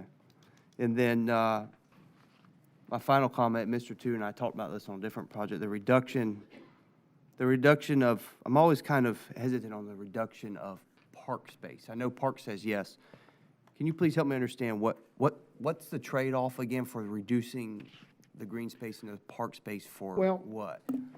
I'm not sure it's accurate to say it's a trade-off, and let me try to give the background on this, and I think Mr. Peters will back me up. To my knowledge, in the last 3 years, at a minimum, if not longer, every multifamily project that this board has approved multifamily parking at a ratio of 1.9 spaces per unit, even though your code on its face requires more. We've discussed for 3 years simply doing a code amendment to change the code requirement to 1.9 so that you don't approve or have to approve what appears to be a variation in every case. But to my knowledge, there has not been a single project approved at anything more than 1.9 spaces. Yeah, Now, with that said, I think what your Parks and Natural Resource people will tell you, because they support every one of these and have supported all of these, and in fact, it was a standard that they agreed made sense. They'll tell you that they think in most cases we're over parking a lot of things in the county, and you need adequate parking, but you don't need to over park them. And they're satisfied that this works on parking. And the same thing's true of parks. In a multifamily setting, because when you have these projects, you're building a lifestyle center. Most of them have a workouts fitness center, they have a pool, they have game rooms, they have all these other amenities. And so I think the logic is if 10% of the land, the developable land, is committed to traditional park, that in the multifamily setting, setting aside 10% of your land for park and having these other amenities is simply more than adequate. I can't speak for them, either Mr. Pitos or Parks can, but we're simply applying the standard that the county has set over the last 3 to 4 years, to my knowledge, and we're doing exactly what's been done on every other project. If that's something that you're not comfortable with, then maybe you need to address that standard, if you will, with parks, but I think they believe it's more than adequate. And when you see the new projects coming online, it certainly appears to be more than adequate with the ones that are being built. Yeah, because this also has parking for the retail. So it had, didn't you see? It has a lot of parking. I actually texted Terry. It has a lot of parking. So I'm very comfortable with the parking. Well, and on the park thing too, this project in particular, it's going to look like there's plenty because you're going to have all these esplanades. When you look at that concept plan, as Christie said, that whole main drive going north to south through the entire project, that whole thing is going to be basically a walking esplanade with sitting areas and gathering places. This place is it's almost going to look like everything outside the buildings is park and gathering area. Yeah. Although technically under your code, a lot of that doesn't even count toward the 10%. We have to have 10% of actual park area. Thank you. Just, oh, sorry. Well, sorry, Commissioner Wade, go ahead. Thank you. So, we have a lot of multifamily in the county, and everyone says it's unique. So I'm really hopeful here that what we're seeing in concept, in the business attribute to it to be complementary to everything that's been built to the north on Starkey Ranch, that it just not be another generic style multifamily complex. That's why we slowed them down. So this is, that's the point I'm getting at here is I'm very hopeful is what we're being told is what we're actually going to get, and it give a business owner, an entrepreneur, an opportunity to capture the customer base that's now in this area and to build something great and live a good life here in Pasco County. So thank you, Mr. Tipp. And Commissioner Starkey, I want to give you credit for doing the public hearings the way you did, because this was a long process, but the results are phenomenal. And the planning staff was wonderful. You know, as the attorney said, Mr. Guyetto was ready to have Kentucky Fried Chicken and a few other people in strip, out parcels across the front, which sadly is, I think, what's going to happen over there by the Lowe's. I wish we'd got a hold of the Lowe's property. We tried to start this a couple years ago, but you know how busy our planning staff is. So the Lowe's kind of got away from us where the flea market was. But I'm very grateful that we're having such a better product than what our code currently allows right now. So, Terry? Just to follow up on the parking variation comments, we usually will vary the parking based on studies, and study after study has indicated that 1.9 is more than adequate for multifamily developments. In fact, we'll ask for studies that can beat 1.9 if they want to go lower than that. We've seen some projects go as low as 1.7. The other thing that just keep in mind with multifamily projects is that depending on the bedroom mix that those projects have, whether they're 2-bedroom and 3-bedroom and the quantities, there's a constant turn of people that's taking place who have different vehicular transportation needs, which means that their parking lots are fluctuating constantly. They're never really filling up. There's always large areas of parking on a multifamily development site that sort of remains, quote, unparked. But for the most part, you don't really see them underparked. All right, this is a public hearing. Anyone here to speak to item P-55? Mr. Chair, we do have Mr. Herbert Heap has signed up. Okay, for the record, he has passed. Okay. And no one else on WebEx or online? No one is on WebEx. Okay, we'll close public comments to the board. Move to approve. Second. And roll call vote? District 1, Commissioner Oakley. Aye. District 2, Commissioner Waitman. Aye. District 3, Commissioner Starkey. Aye. District 4, Commissioner Bradford. District 5, Chairman Mariano. Aye. Motion passes 4-0. Yay. Thank you. Thank you. Thank you very much for your All patience, right. guys. Item P-56. Item P-56 was published in the Tampa Bay Times on May 24th, 2023. Good afternoon, Commissioners. Ains Calder, Public Works. This is the PVAS, paving assessment, non-ad valorem assessments for the west side only. We had 5 projects, 45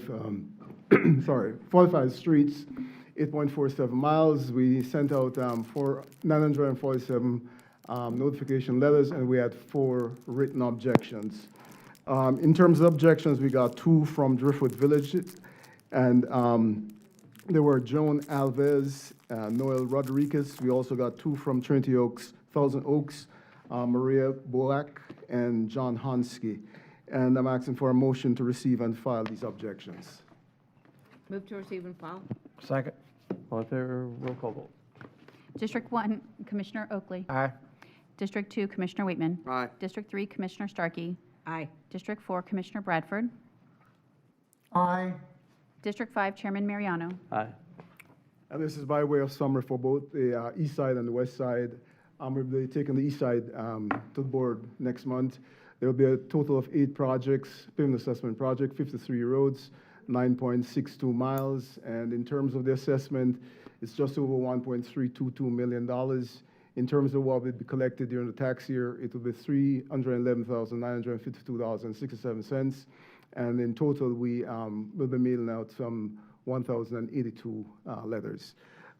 Staff is asking for approval for the west side tax roll. Okay. This is a public hearing. Anyone want to address staff?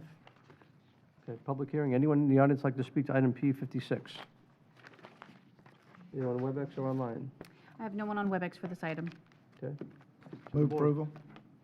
Have a motion Second. and roll call vote? But did he say it was only for 41 non-voter? So what I'm presenting today is for the west side, projects on the west side of US 41. Next month, Oh, we go to the okay, east not side. literally along the west side of US 41. Are you saying the west side of the county? The west side of the county, yes. Okay, all right. Okay. Well, okay, I'm good. All right, so before I call the roll, does no one from the audience want to speak to this item? I see a lot of people in the audience. Nope. Okay. Call the roll. Mr. Chair, we had 2 people signed up, but they're not here that I saw. Okay. So District 1, Commissioner Oakley. Aye. District 2, Commissioner Waitman. Aye. District 3, Commissioner Starkey. Aye. District 4, Commissioner Bradford. Aye. District 5, Chairman Mariano. Aye. Okay. That does it for the afternoon public hearings. We covered all the items in the morning. So now we go to committee reports. Commissioner Oakley.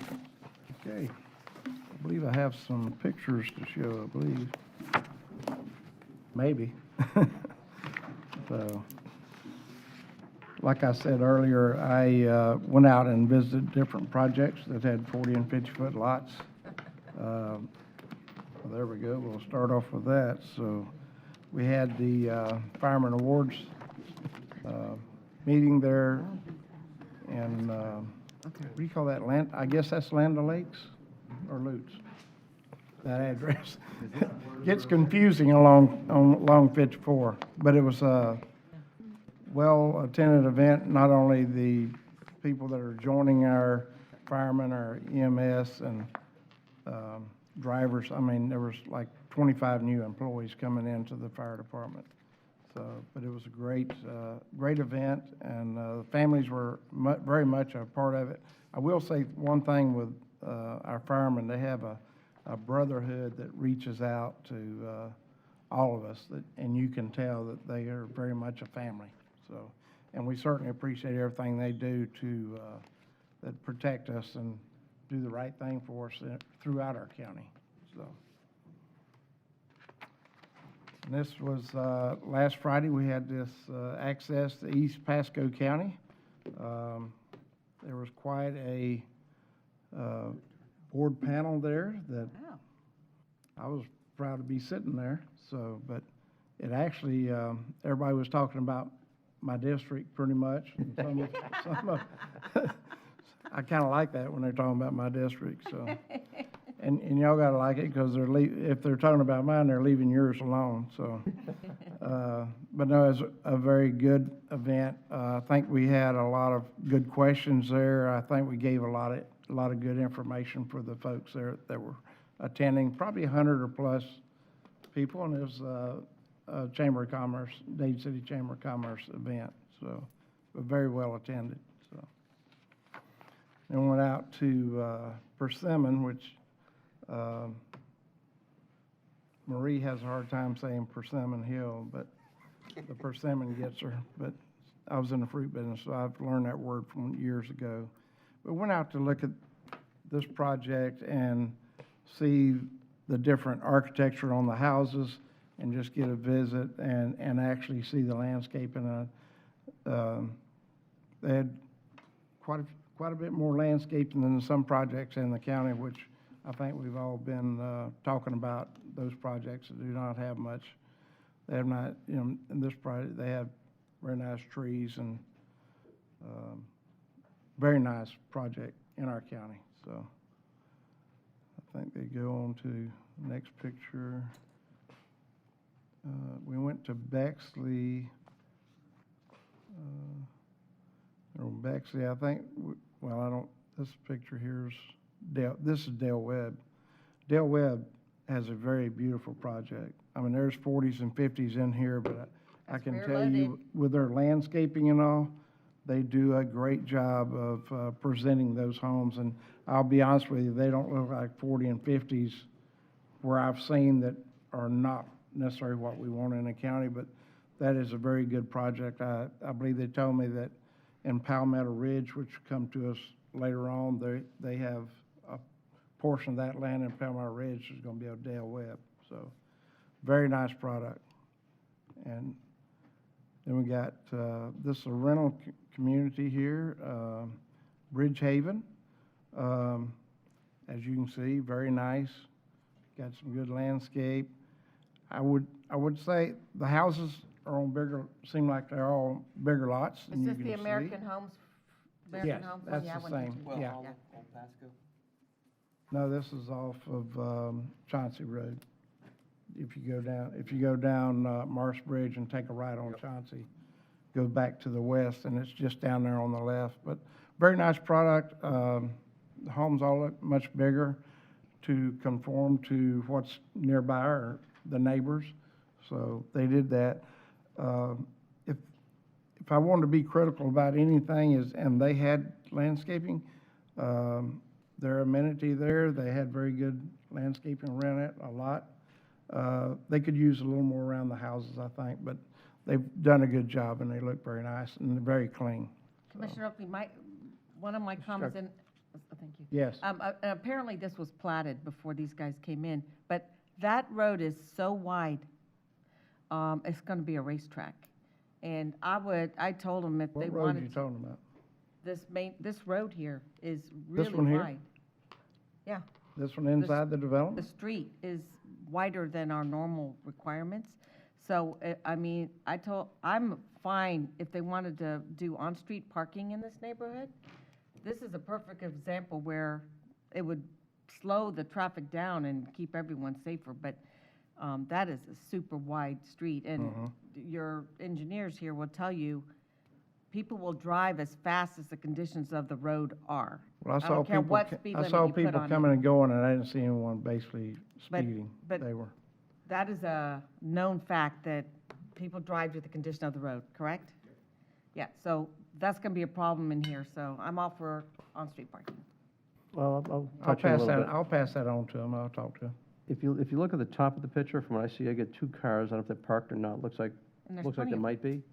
There's room to park, so Yeah. if they just allow that and have the wider street, it's much better than the narrow streets and they can't park. This is And much I've seen better that where I was scenario. living Go- in the go- States of Fort Yeah, King. yeah. Because the These are much, streets were not these are this much bigger wide, than 40s. and the cars on both sides of the street, it blocked it where you could not even Yeah, pass in but there. this is an example where it'd be a good thing. But as this is low a very traffic. nice, it's a nice product. Yeah. So, I think we have another I'm one. going to show you what's around the corner, though. This is Avila. I walked in, I believe it was this one right here. Walked in this apartment. That's all concrete block Oh, construction. this is Next Metro. This is one of the nicest products I've seen for rental. They're not affordable. They're $2,300, $2,400 a month. But inside that apartment, I was in one, it was 2-bedroom, but 1,000 square feet, and you felt like because it has big windows and all in the family room and the kitchen area, it really opens up and is a very nice product. So,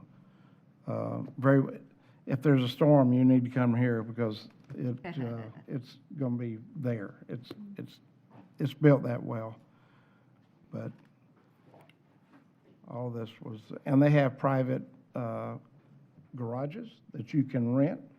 Some people rent them and use them for storage. Some people have a real fancy car or something they want to put in a storage, they can. So, but a very, very nice product. I think I'd like staff, so if Terry Pitos, maybe him and a couple of his members could go out and look. They had some areas where they asked for a bigger buffer, but when you go there and look at what they asked for and what they got, it seems like there's some landscaping and all that's really lost to it. It could have been done a little differently. Even the manager said some of this could be touched up and they could change some of it to where to have some sitting areas out on these areas rather than just being solid plants and all. So, but a very nice product. Can I comment on that? Commissioner Starkey. I agreed when I walked around with him, I don't know if they thought that these open spaces had to have all that landscaping. So they have a fair amount of open space, but it's all plants, so you can't use it. Yeah. And Well, that was part of it. They thought they could put some benches out there, a place to where you can go and sit. take out those plants And they put did grass have a and- trail, Yeah, a that's, sidewalk area that connected to the trail, and that you walk there. But if you went out there, Ms. Starkey, and saw that behind those No, I've been there. houses, I've been there a couple times. yeah, but that on the backside, which backs up to another project, Yeah. that just wasn't quite right. It could have been done better. See, But I think staff needs to look at that, and they'll have ideas that when they see it, they'll understand it in the future. I think the think there's some housing new product project. here is very good. I personally felt the feel of it was far too much concrete, driving around it. Has everyone been here? Have I you was guys just been there here too, yet? yes. Yeah. I think they're gonna do better on the next one. They will, they have ideas, but they can go back and It's not a good and land touch plan, up some of this. It'd be real good, I think. but the product is The product's very good. Yeah, I tell you, the financial terms are, like you say, Commissioner Oakley, is very, very strong. Mm-hmm. And I got into the rental, because actually, my daughter Amber actually looked down here about renting. And if you got a house that's coming up and you got like 6 months or 8 months you want to be there, they'll let you out of your lease, but they charge you 2 months lease to get out. If you try to do a short term, they jack the Oh, I number up. got you, yeah. So it's. Well, most of them do that. I get That's it. just part of that product, so. Well, and again, so it's, when you look at, what's going to go where, every bit of this residential that goes to a different component of, where somebody can own it fee simple, you're taking all this money here, it's going to go to a corporation that looks every day to what's the maximum rent we think you can get. Right. And that's what they charge. But you can see here, they have on-site managers. The one I lived in had no on-site managers, and you could not, even if you call the number they told you to call, it'd be the wrong person every time. I mean, you could never get a hold of anyone. Here they have on-site personnel right there to answer your questions and help you through some of the issues you have in an apartment, so. Commissioner Whitman? Very nice. I'll wait till Commissioner Oakley's Go ahead. done. Are you done with the committee report, or? I'll wait till Commissioner Oakley's. Yep, I think that's all of it, yeah. Thank you, sir. Thank you. Okay. Thank you. And Commissioner Whitman? thank you, Chair, and thank you, Commissioner Oakley, for showing all the different variations of rental that we have in Pasco. That's what I get out of this.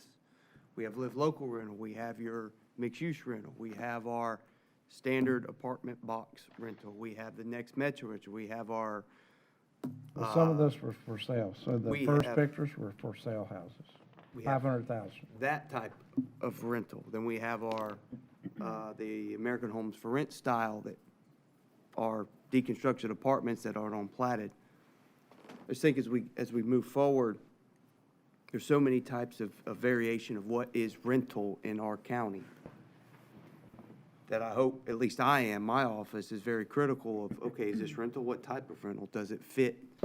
Does this type of rental fit in the area where they want to put it? Is it oversaturated? I mean, there's so many different types of rental coming into our county, it's almost hard to keep up with.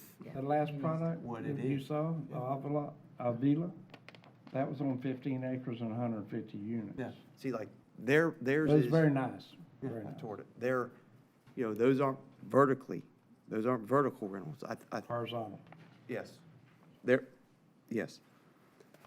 I think we need, my opinion is I think we need to understand, staff, Mike, all this different kind of rental product, and what kind of rental product do we want in this county? Okay. I agree The we attorney need- needs to speak up. Yeah, I agree, we need it, but we make a collective decision, right?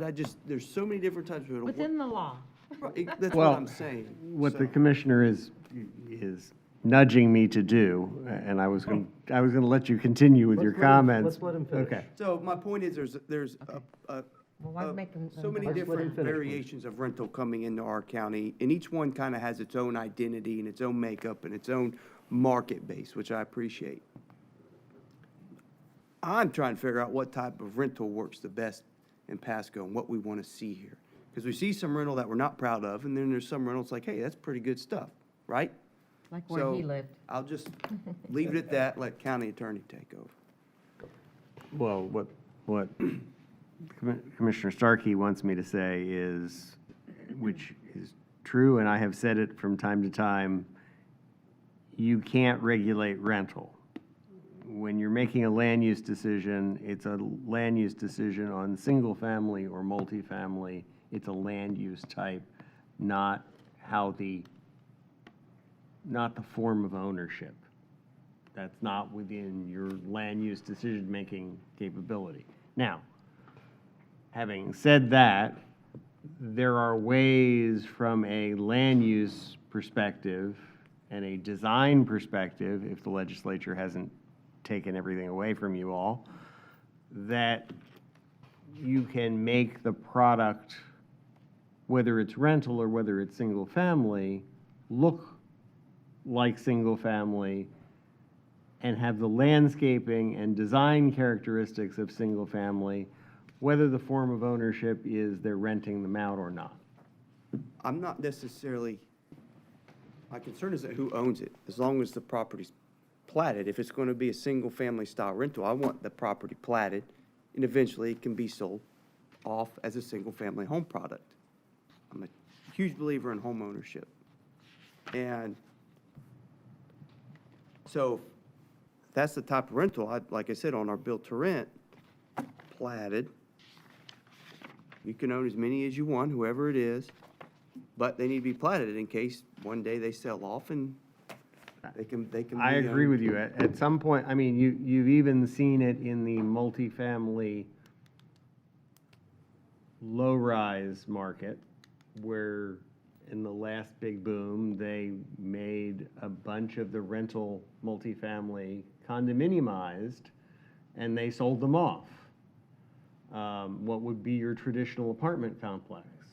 So at the point where the economic incentive is there, the stuff that looks like single-family it's gonna be sold off at some point too. So if it's gonna be single-family, I'm with you. I think a platted single-family that they can rent in the interim that complies with all the other regulations that a detached single-family house would have to, makes abundant sense, long-term. But couldn't it be Mr. Starkey. condoed? Couldn't it be condoed? Yes. They could do There are other avenues. they could do a land condo as well, yes. Yes, because how would Next Metro plot that? That's a completely different rental style. They're a completely different type of rental. What Commissioner Oakley showed, and he did a good job with the pictures, were the different forms of rental in our county. You have, Well, there's, okay, No, platted the first pictures I versus, showed you were from, in Wiregrass area, that were single-family homes. yeah. but I'm That talking were about, priced at, and believe it or not, they were 40-foot lots. They were priced in the 500,000 range. Yeah. Very expensive. I'm just saying that, but you can also condo them, so. I think the idea is we want some kind of perpetual guaranteed maintenance so that the community doesn't go downhill and become slummy. Well, that should be, That's what I'm looking for. that should be across the board. Which is kind of why I like these, more than having someone buy one house on this street, one house on that street, one house on that street. And this way, they're under a management company, and they keep them up. I mean, it's an interesting model. So. If you plat them, you can go that way. I think it's a great idea. For the county attorney, let me ask a question. Is there a change that we could make in our code that would differentiate between home ownership, fee No. simple, or rental? I don't think so. That's Okay. not, it's a, Okay. ownership is not one of those things that you can regulate through land use. Okay. Commissioner Waitman? I'm done. You're Thank you. good? Thank you, Okay. Commissioner Oakley. All right. Commissioner Starkey? Well, I was going to talk about fences, but I You missed can't. me, Chairman. Go ahead. I was talking about Commissioner Oakley's item. Oh, go ahead. Oh, Well, if you're not done, go. Your committee reports, I'm sorry. Okay, my committee reports. I thought that was your turn. Hey! No, okay, I got it. Anyway, y'all are gonna just throw tomatoes. Anyway, I'll start off with, congrats on Mariano family and first grandbaby, baby grandbaby, boy yeah. coming home today, so congrats to all the Marianos and the Davises, and it's exciting when other young people have kids, and welcome to the club, and so anyway, congratulations, and next, and and then thank you, Andy Taylor. I want to thank Andy, our sidewalk appropriation and our legislative delegation, our team, for getting that across the finish line and working to protect our kids and give our kids a safe way to get, and their families get to and from school. So that's just a great way to kick off the week. Advent Health Wesley Chapel Hospital rated one of the world's best hospitals in Newsweek magazine that came out last week. And so it's pretty exciting as Pasco is becoming a medical hub. It was neat to see a picture of Advent Health Wesley Chapel on the front page, so congratulations to the team at Advent Health. We also visited the Wesley Chapel Lions Club, and special thanks to Pete Castanelli and Tom Maver for inviting me. And Lions Club's still around. They're still working for vision, helping folks improve eyes and diabetes care, and they're working to grow their club. So it's good to see that group and meet and talk with them. And then we did, as Commissioner Oakley mentioned earlier, we had a chamber event. That's a great picture of Representative Maggard. Great event at Dade City Chamber. The chamber does a great job of bringing in, we had a cabinet member there. The stars of the show were Commissioner Oakley and Commissioner Simpson. But if the other chambers took advantage in getting such a broad group of folks there, and the other chambers kind of followed this formula throughout our county, I think it'd be fantastic, because then if the West Side Chamber did it and incorporated it, and then it gets folks who are working in their respective areas at different levels to come together and share what's going on in the world in a more global way. So the Chamber's onto something with this East Pasco Access event. And the group there did a great job, and Commissioner Oakley did a great job representing the board. Now, more serious topic I wanted to bring up, since the chair urged me last meeting. Car washes and storage facilities. We approved a car wash last meeting, and that was an appropriate place for one. On the way here, coming down Little Road, on the east side of the road, before you get to Ridge, there's another car wash popping up. So at the urging of the chair, and it's a lot of comment that we hear. I hear from folks, people come to the board meetings, you go to different various places and talk. What's up with the car washes and storage facilities? How many jobs are these things creating? What's the give-get to the county? What's our return? Is it the appropriate business in the appropriate spot because they're right on made road frontage? So I kind of listened to the chair's words last meeting. I wanted to bring that up for discussion and get staff input, attorney input on, I know certain businesses are tied into certain zonings, but comes a time when you're probably oversaturated. And I want to be deliberate in what businesses are coming here and creating jobs for our community, especially when we're at risk for losing our commercially zoned properties or other zoned properties. So I figured it'd be a good, hopefully a decent subject matter to bring up for discussion today. Any takers? Well, I think the county attorney's going to tell you that we approve a zoning, but I'm not sure how we can, I guess we did something with the storage lots, storage facilities, but I don't know how you do that with. See, because you, like today when you brought up about the project we approved, it's like, hey, it's not, as you, the Kentucky Fried Chickens or whatever, there's really no difference, right? And you're excited that we're going to, something better is going to be there, a more unique style of business and opportunity. I just don't know how, if we can legislate what goes in a C2, but I'll listen to the County Attorney. county attorney. Because everyone asks me, how can we have so many car washes?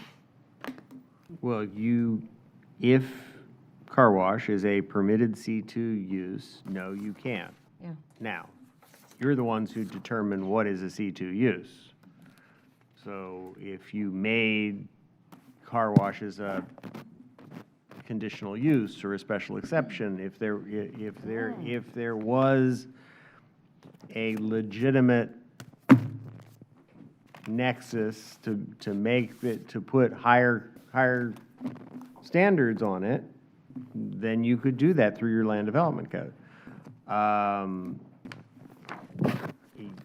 And there, you can create gateway zoning areas or overlay districts that says that, the 54, 52 corridor is not an appropriate place for certain uses, whatever those uses, whatever the board determines those uses to be.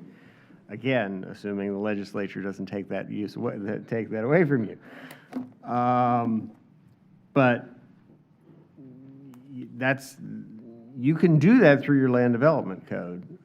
But currently, where everything is a permitted use in C2, C3, whatever, no, you don't really have regulatory standards that you can say, no, a car wash can't go there. Well, But the planning director may have some insight. And someone brought up to me, they may use a lot of water. I don't know if they do or not, but In the that old was a days, they question. used had a pretty Okay. sophisticated system of recycling their water. I'm typically a free market kind of person, but I don't understand how you can have one every 200 yards and that they're going to stay in business. I don't understand it, but I think Terry's trying to come up and say something to us. So I understand your concern. I should know legislatively what we could do. Well, I would echo the county attorney's comments, so I won't repeat them. But one way that addressing certain types of redevelopment opportunities would be one way to limit certain types of uses. Like, for example, a lot of communities try to limit the number of gas stations because of brownfields that could potentially occur in the future, right? Similarly, you can do the same with car washes, which do have some chemical associated with them, in the water treatment requirements that are associated that I believe the state typically regulates. Other communities, I'll put this out there since there was some discussion also about businesses like the fast food restaurants and whatever, and the appearance of these along our major corridors. Other communities will make certain uses, conditional uses, on the merits of their urban design. So on urban design merits. So for instance, if a business has a drive-through facility, they'll say, please do a conditional use permit associated with it. If you are going to put it between the building and the street, for example. So you would relegate the auto orientation of a car wash or of a drive-through away from the public-facing realm towards the street, for example. I would say There's at this- different ways to handle See, things. That's a very good idea. I think at this current time, I think we've got enough car washes to last us probably another 30 years. And if you can bring something like that back to us, I think it's worth taking a look at. Well, there's a bunch of different stuff we could take a look at that and. I think you hit it right in the head. Yeah, bring us some ideas. Yeah. Would you add the fast food In your storage layout facilities. stuff? We did, Um, we took on storage facilities, But, I think, but well, there's one on 52 just coming out of the ground that's Popping up. taking up yeah. a great piece of real estate that could be really something special down the road, and now it's 2 One stories job. high, 3 stories Be one high, job. and, yeah, nothing going on. So I think let's go take a look at both of them. Well, we got to give direction. So do we want him to come back with ideas on fast food layouts? So we can control that a little more, like I did with this MPUD, and car washes and storage facilities? Well, at least the car wash and the storage facilities. You get into the fast food, you're going to open up a whole can of worms. I don't know. Other places have done it. Yeah? Not everyone's stripping out every road with fast food. Stay with 54. Fast food, fast food, fast food, fast food. Well, there's some areas, it's now County Road 52 coming through St. Anne. There's some areas there that we're not allowing fast food in that certain area. 'cause Yeah, it's you gonna be in shouldn't. another It should area. be All right, let's bring all three back. It's the right thing to do. It's, so. thank All right, you so- all. It's worth a conversation. So consensus of the board, let's go take a look at those three? And bring something back? Okay. Yeah, so we'll go back, we'll kind of set expectations to let you know how long that's going to take. On the 11th, we're going to bring back to you the 40s and 50s as a result of discussions. After that, we had planned to tackle horizontal apartments and some other things, so. Form-based code, planning, Form-based code, workshop. these are all lined up on the runway. As so- our land is all getting chewed up and we're not doing good design. I'll tell you, people come, I've heard it from my son's company, I've heard it from numerous people, because we have some very high-end people coming to Pasco, and I mean high-end in the development world, and they drive through what we've done recently, and they can't believe we've let that happen. So I think we could be doing a lot better. Yeah. Our code needs so much work. It's embarrassing. Yeah, and I think that's part of when we look at the comprehensive plan update that's going forward, we're trying to move that, and then the LDC would Yeah. typically follow. I get the impatience with it, but What's going to be there's a left certain by order the to time we get things. there? Yeah. I will say it on the administrator's behalf because he can't. And I've been here longer, I guess. If that's the direction the board wants to go, you need to stand behind that decision when the rubber meets the road. I'm here. So when folks come in and they say, but this is development, this is good development, if it doesn't meet the vision you've set for the county, it doesn't matter whether it's good development or not, it doesn't meet your vision. And that's the only way that you're gonna change what has happened in the last 20 years, let's say, just taking it from boom to, or from bust to boom again, that it's going to look any different. I think of all the retail that's come to Wesley Chapel and how much better that could have been if it was done differently. It's very old school what we allowed out there. And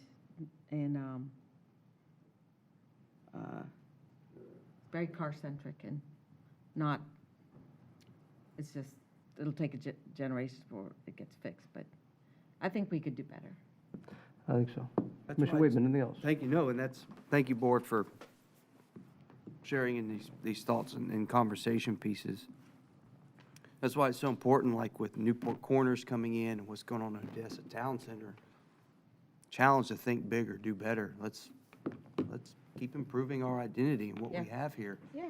In trying to attract the best that's out there to come dance with us, as Carballa would say. So, thank you, board, and that's all I have. Okay. Mr. Starkey? Well, since Katie has to leave at 4, she's been doing a little bit of work on fences, and we want to talk to you about fences. Here's some, I have 4 here, so we'll get one email to Commissioner Bradford. Sorry, Gary, unless you emailed one to him. I did not, I will. Okay, so, so there's commercial fences and residential fences. First, let's talk about what's going on in commercial fences. So permits are not required for either commercial or residential fences. And with the change in ordinance for the no chain link, right now you just catch it through the planning phase. So if you have an existing commercial property and they want to put up a fence to keep trespassers, or if they just decide they want to add a fence, it's up to them to do the research and educate themselves on what type of fence they can put in, since there's no permit required. And so that's going to run into some issues because unfortunately, they're not doing that research and they're putting up the chain link fences still. And then when it goes to planning, if they have a line drawn that shows a fence, planning will then ask, well, what type of fence are you putting in, to make sure they're not putting in a chain link fence. And that's how it gets stopped at the planning phase. But for the existing commercial, there's no way to quote unquote regulate that right now. And for example, that storage unit that just came in Gun Highway area, they didn't have to put a permit on, pull a permit for that fence. They put the fence up in the wrong place, and now they have to take it down.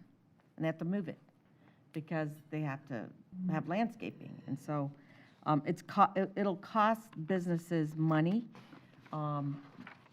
more money in the long run if they go to the expense of putting up a fence that's not allowed because they didn't know. So now on residential, residential is very interesting here in the county. You may or may not know this, but because we don't require permits for fences, people go and put fences up, but we do have rules on fences. They just don't know them because we don't require a permit. So you can't put a fence inside out. You can't put a fence over 6 feet high if you're on a corner lot. And what's some other weird things that we have? Well, the county right-of-way is the biggest one. Well, yeah, you can't put a fence in the county right-of-way, which I have a constituent who put a fence in the county right-of-way on a corner, 6 foot. There's a lot on the county right-of-way, that earlier unfortunately. today on it. Could have been. But, so this constituent drove around her neighborhood with, and you know, she found a gazillion fence violations. But if you've put in a fence and no one has complained about it, in a year, it's grandfathered. So you got a rat on your neighbor, which is what has happened to her. Someone has turned her in, and well, you can't put a fence in the right of way, but her fence company put it there, got a survey. We don't know how that happened, but the county is taking her to court, right? Yes, she has Yeah. a hearing on Friday. We tried to work with her, but she put her fence in the county right of way. You just can't do that. So it costs our code a lot of time and a lot of money, but it really costs our citizens a lot of angst. And I just think we need a fence permit. I don't think it needs to be much. I think they could get it online, but somehow people need to know what's allowed, what's not allowed. And this idea of you're grandfathered in on an illegal fence after a year is weird. The counties around us, what do they do? I don't have the time limits on the counties around us if they grandfather or not. Yeah, I don't know about that. The only time a permit is required for both commercial and residential is if you are putting up a concrete wall, footers, a mechanical gate that requires a button to push in to open. That's the only time a permit's required for either. But Hernando County requires a fence permit, residential, and do you remember all the counties in your research? I don't off the top of my head. Okay, well, we can get that to you, but we're like pretty much the only one that doesn't require a fence permit. And I think it could be easy, but I think we need it. Well, maybe permitting in the county attorney's office can look, because if the county attorney spends an effort of 3 hours per citation, there's got to be better things you can do with this time, such as car washes, storage units, and things like that to work on. Yeah. So if there's a better way to go, a streamlined way to go, and maybe just a simple online thing of a check the box Yeah. to be an awareness thing, so be it. But let's see, maybe we can take a look and do better. Do you know what they do in Manatee? I don't anymore. They did require fence Yeah. permits from, Pretty much but everybody it does. may have just required you to go out and have your property line surveyed, and you brought that in, that you were gonna put stuff in. But I can check with the building official down there. Okay, so, oh, did you want to speak? Yes, Not for ag. I just don't, yeah. Not for ag. Yeah, for ag, and then we just think about this, if we're going to go the direction with a fence permit, and then having to have property owners spend the money for a survey, or that add to the cost of their fence. They have to do that they're supposed to do that anyway. The world's an expensive place right now, and the world's a difficult place right now, especially with government. So just streamline is best. I guess my weight into this, not make it more difficult or more expensive on the consumer than it needs to be. I guess that's just my comment. I agree, but when you put in a fence and then it has to be taken out because you did it wrong or did an illegal one, it's very expensive. Well, right. This just helps them do it right. Buyer beware. What else? Okay. Well, I guess I Thanks, would just ask, overall, is the board's concern with the aesthetics of the fence, the location of the fence? Locations require surveys if we're going to do that kind of stuff. Aesthetics and type of fence could be a very easy, straightforward thing, I would think. I would just like a little guidance as to which issues with fences you really want the staff to focus on. I think this is about aesthetics, other than the commercial chain link barbed wire on arterials, collectors, and main roads. I think there's already some rules. I don't think we allow wooden fences. So enforce I don't know if existing anyone rules over is what there- I'm hearing then, correct? Huh? Just make sure that our existing rules on the books are That people looked at and enforced. learn what the rules are before they go to the expense of putting in a fence. So maybe we can go to Picture the, up. I'm sorry, go ahead. I was going to say, maybe we go to the Home Depots, the fence contractors, and give them a list, some type of thing they can hand out to the people, maybe make them more aware of it and go. Because I agree, we don't want to make the world any harder than it is. No.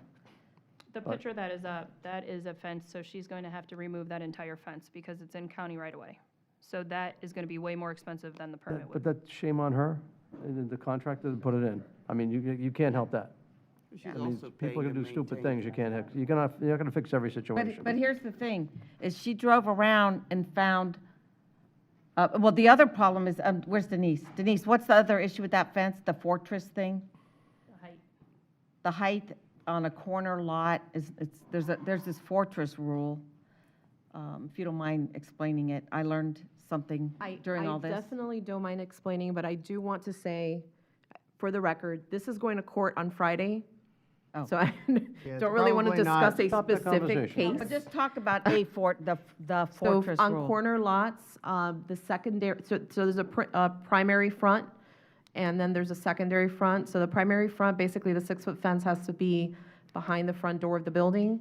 The secondary front, they just have to meet the front setback. So in this case, and at that place, the fence could be 6 feet. So in this particular situation, there's two things going on, again, in the right-of-way, and it's over 4 feet in height.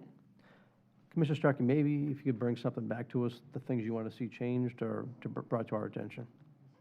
Okay. I mean, because this is a beautiful fence, but it's just got two things wrong with it. Wrong fence in wrong place. Wrong fence in wrong place, but the thing is she went around the county and found tons of these, because we don't have, there's no enforcement on the fences unless someone turns you in. And I'm saying that's a bad way to go about business, is you can do whatever you want, and if you get away with it for a year, you're good to go. That's not a good way to do So business. what's up with the split rail fence? That is in the county right away, right? Yes, and the That is height. also, yeah. So can we change the rule that after a year that we can make you take it out? We should not be grandfathering in any illegal fence, first If of it's all. in the right of way, there is no grandfathering. Let's But leave it anything alone. outside of that, setbacks and height, it doesn't matter. If you're there a year, it's grandfathered in. There's no reason to grandfather in a fence, something that's wrong with against our code. That's, right? There is, I don't know where that came from. That was a provision that was put in the code by a former board, and if that's not the desire of the board, it can be taken out. Well, I think it should be taken out. Okay, but we'll bring that back, what that might Let's look do like. some more research, okay. Anything else? Yeah, I got more photos. Thank you. Thanks, Katie. I'm going to step outside for a second. Who? I'm going to step outside for a second. Oh, okay. This is my weekly, or, bi-monthly landscape. This is Tractor Supply on 54, what it looked like in, oh, shoot, the date's cut off, I'm sorry. This is what it looks like now on the right. This is what it looked like when it had its buffer and its trees across the front. Okay, another one. The Waffle House.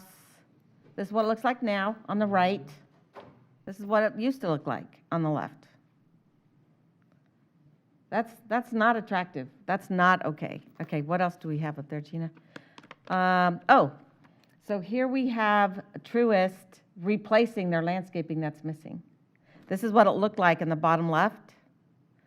And it was BB&T, and they changed. But now look what it looks like when they put the landscaping back in, right? And this is 54 and Little. This is an important intersection. All right, what else do we have?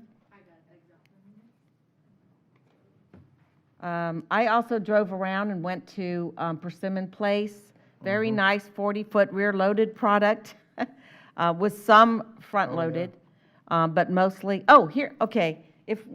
Here's our own property and what it looks like right outside of the county building. This is our building inspections not complying with any landscaping. Eric, we've talked about this. Nothing in the parking lot, nothing, no buffers in the front. We have $3 million in our tree mitigation trust fund, and we could plant palm trees and stuff there tomorrow. There's another one, the sheriff's office over there. What's the other picture from Little? Sheriff's office where? This is right in front of the county building, when you drive in here. Next door. These are our buildings with Oh, no right next landscape. door? Right next door. That's gonna be flattened, I think, so. Well, Soon. we could put some palm trees and something in there. It's embarrassing that we don't follow our own codes. Okay, what else?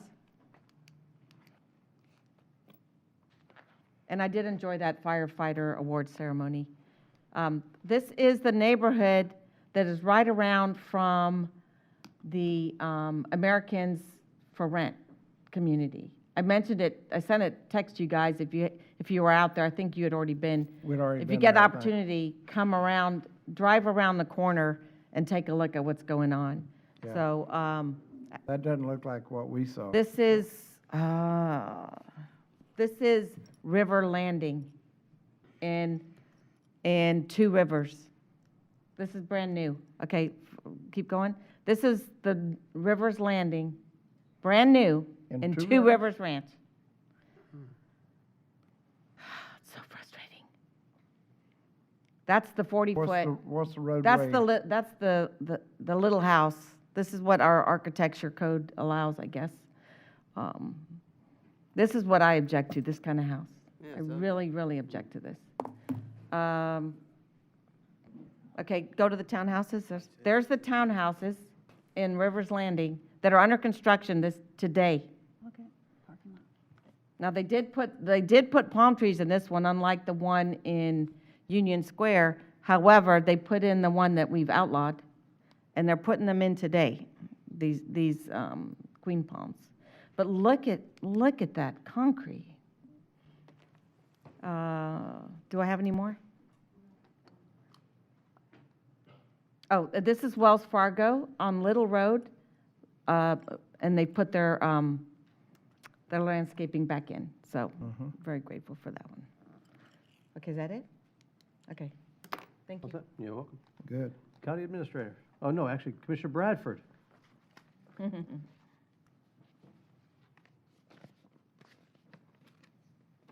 do have a couple of things to say. All right. First of all, I really have enjoyed getting back, listening to the discussion of all the fellow commissioners.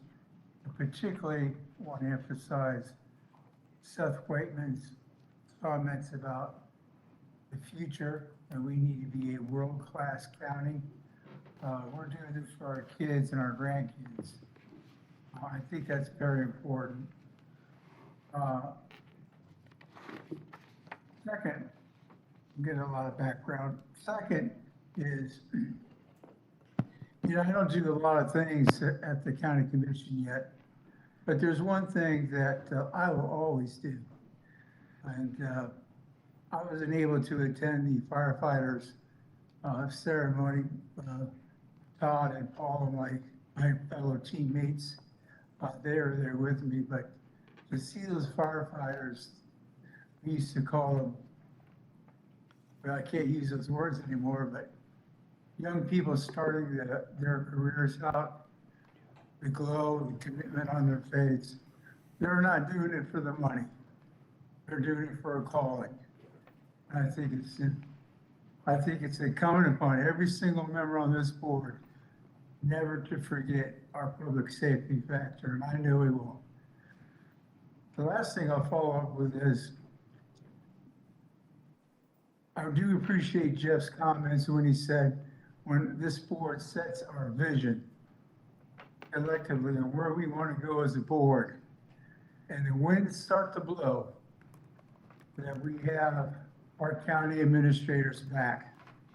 That is very, very important, that we do not throw him under the bus. So with that, I'll stop, and it's great to be back and see you all, and we'll see you soon.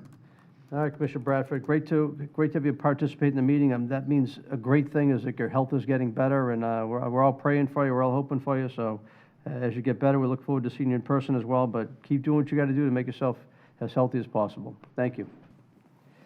Thank you. County Administrator. Just real quick, Mr. Chair, in keeping with the theme of libraries or cultural centers, whatever we're going to rebrand them as, our libraries are actually proud to add the Tampa Bay History Center to our Discovery Pass collection.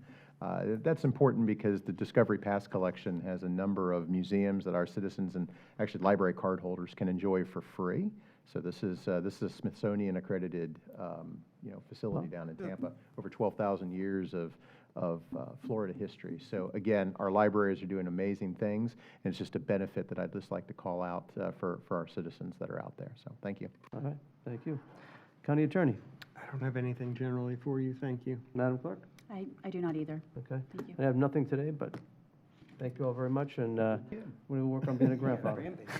You got a grandbaby, you ever talk about a grandbaby? Be ready to go see the All right, so, I don't have that, I'll bring the pictures the next time. Literally, born on Flag Day, the 14th, and so Amber and Scott have a baby boy named Wesley Alexander, 9 pounds, 7 ounces, 21 and a half inches long, and last night I was, for the first time in 8 days now waiting, got to hold him. They spent the night in the hospital last night, and literally at lunch break, I was driving back to the house so Michelle could come back here, and she was driving down with the car seat in the car, be able to take the baby home. So the baby's, if not on its way, just about on its way right now. So, it's been that's tough 8 days, as you know, here in neonatal intensive care unit to go through that, and it was just precautionary every step of the way. Some lung issues that were going on and some blood sugar stuff. So they had to make sure. And I tell you what, HCA Trinity Hospital did a phenomenal job.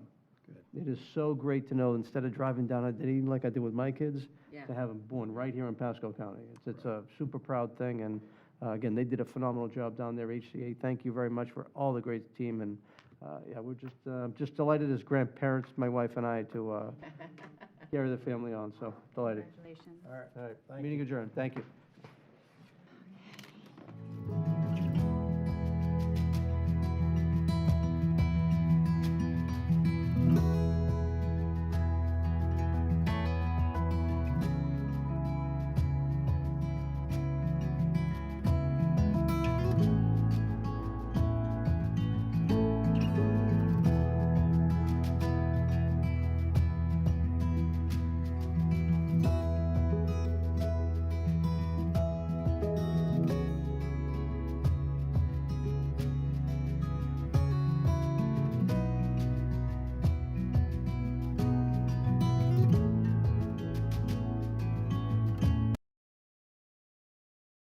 Waterways and wildlife depend on you to keep them healthy.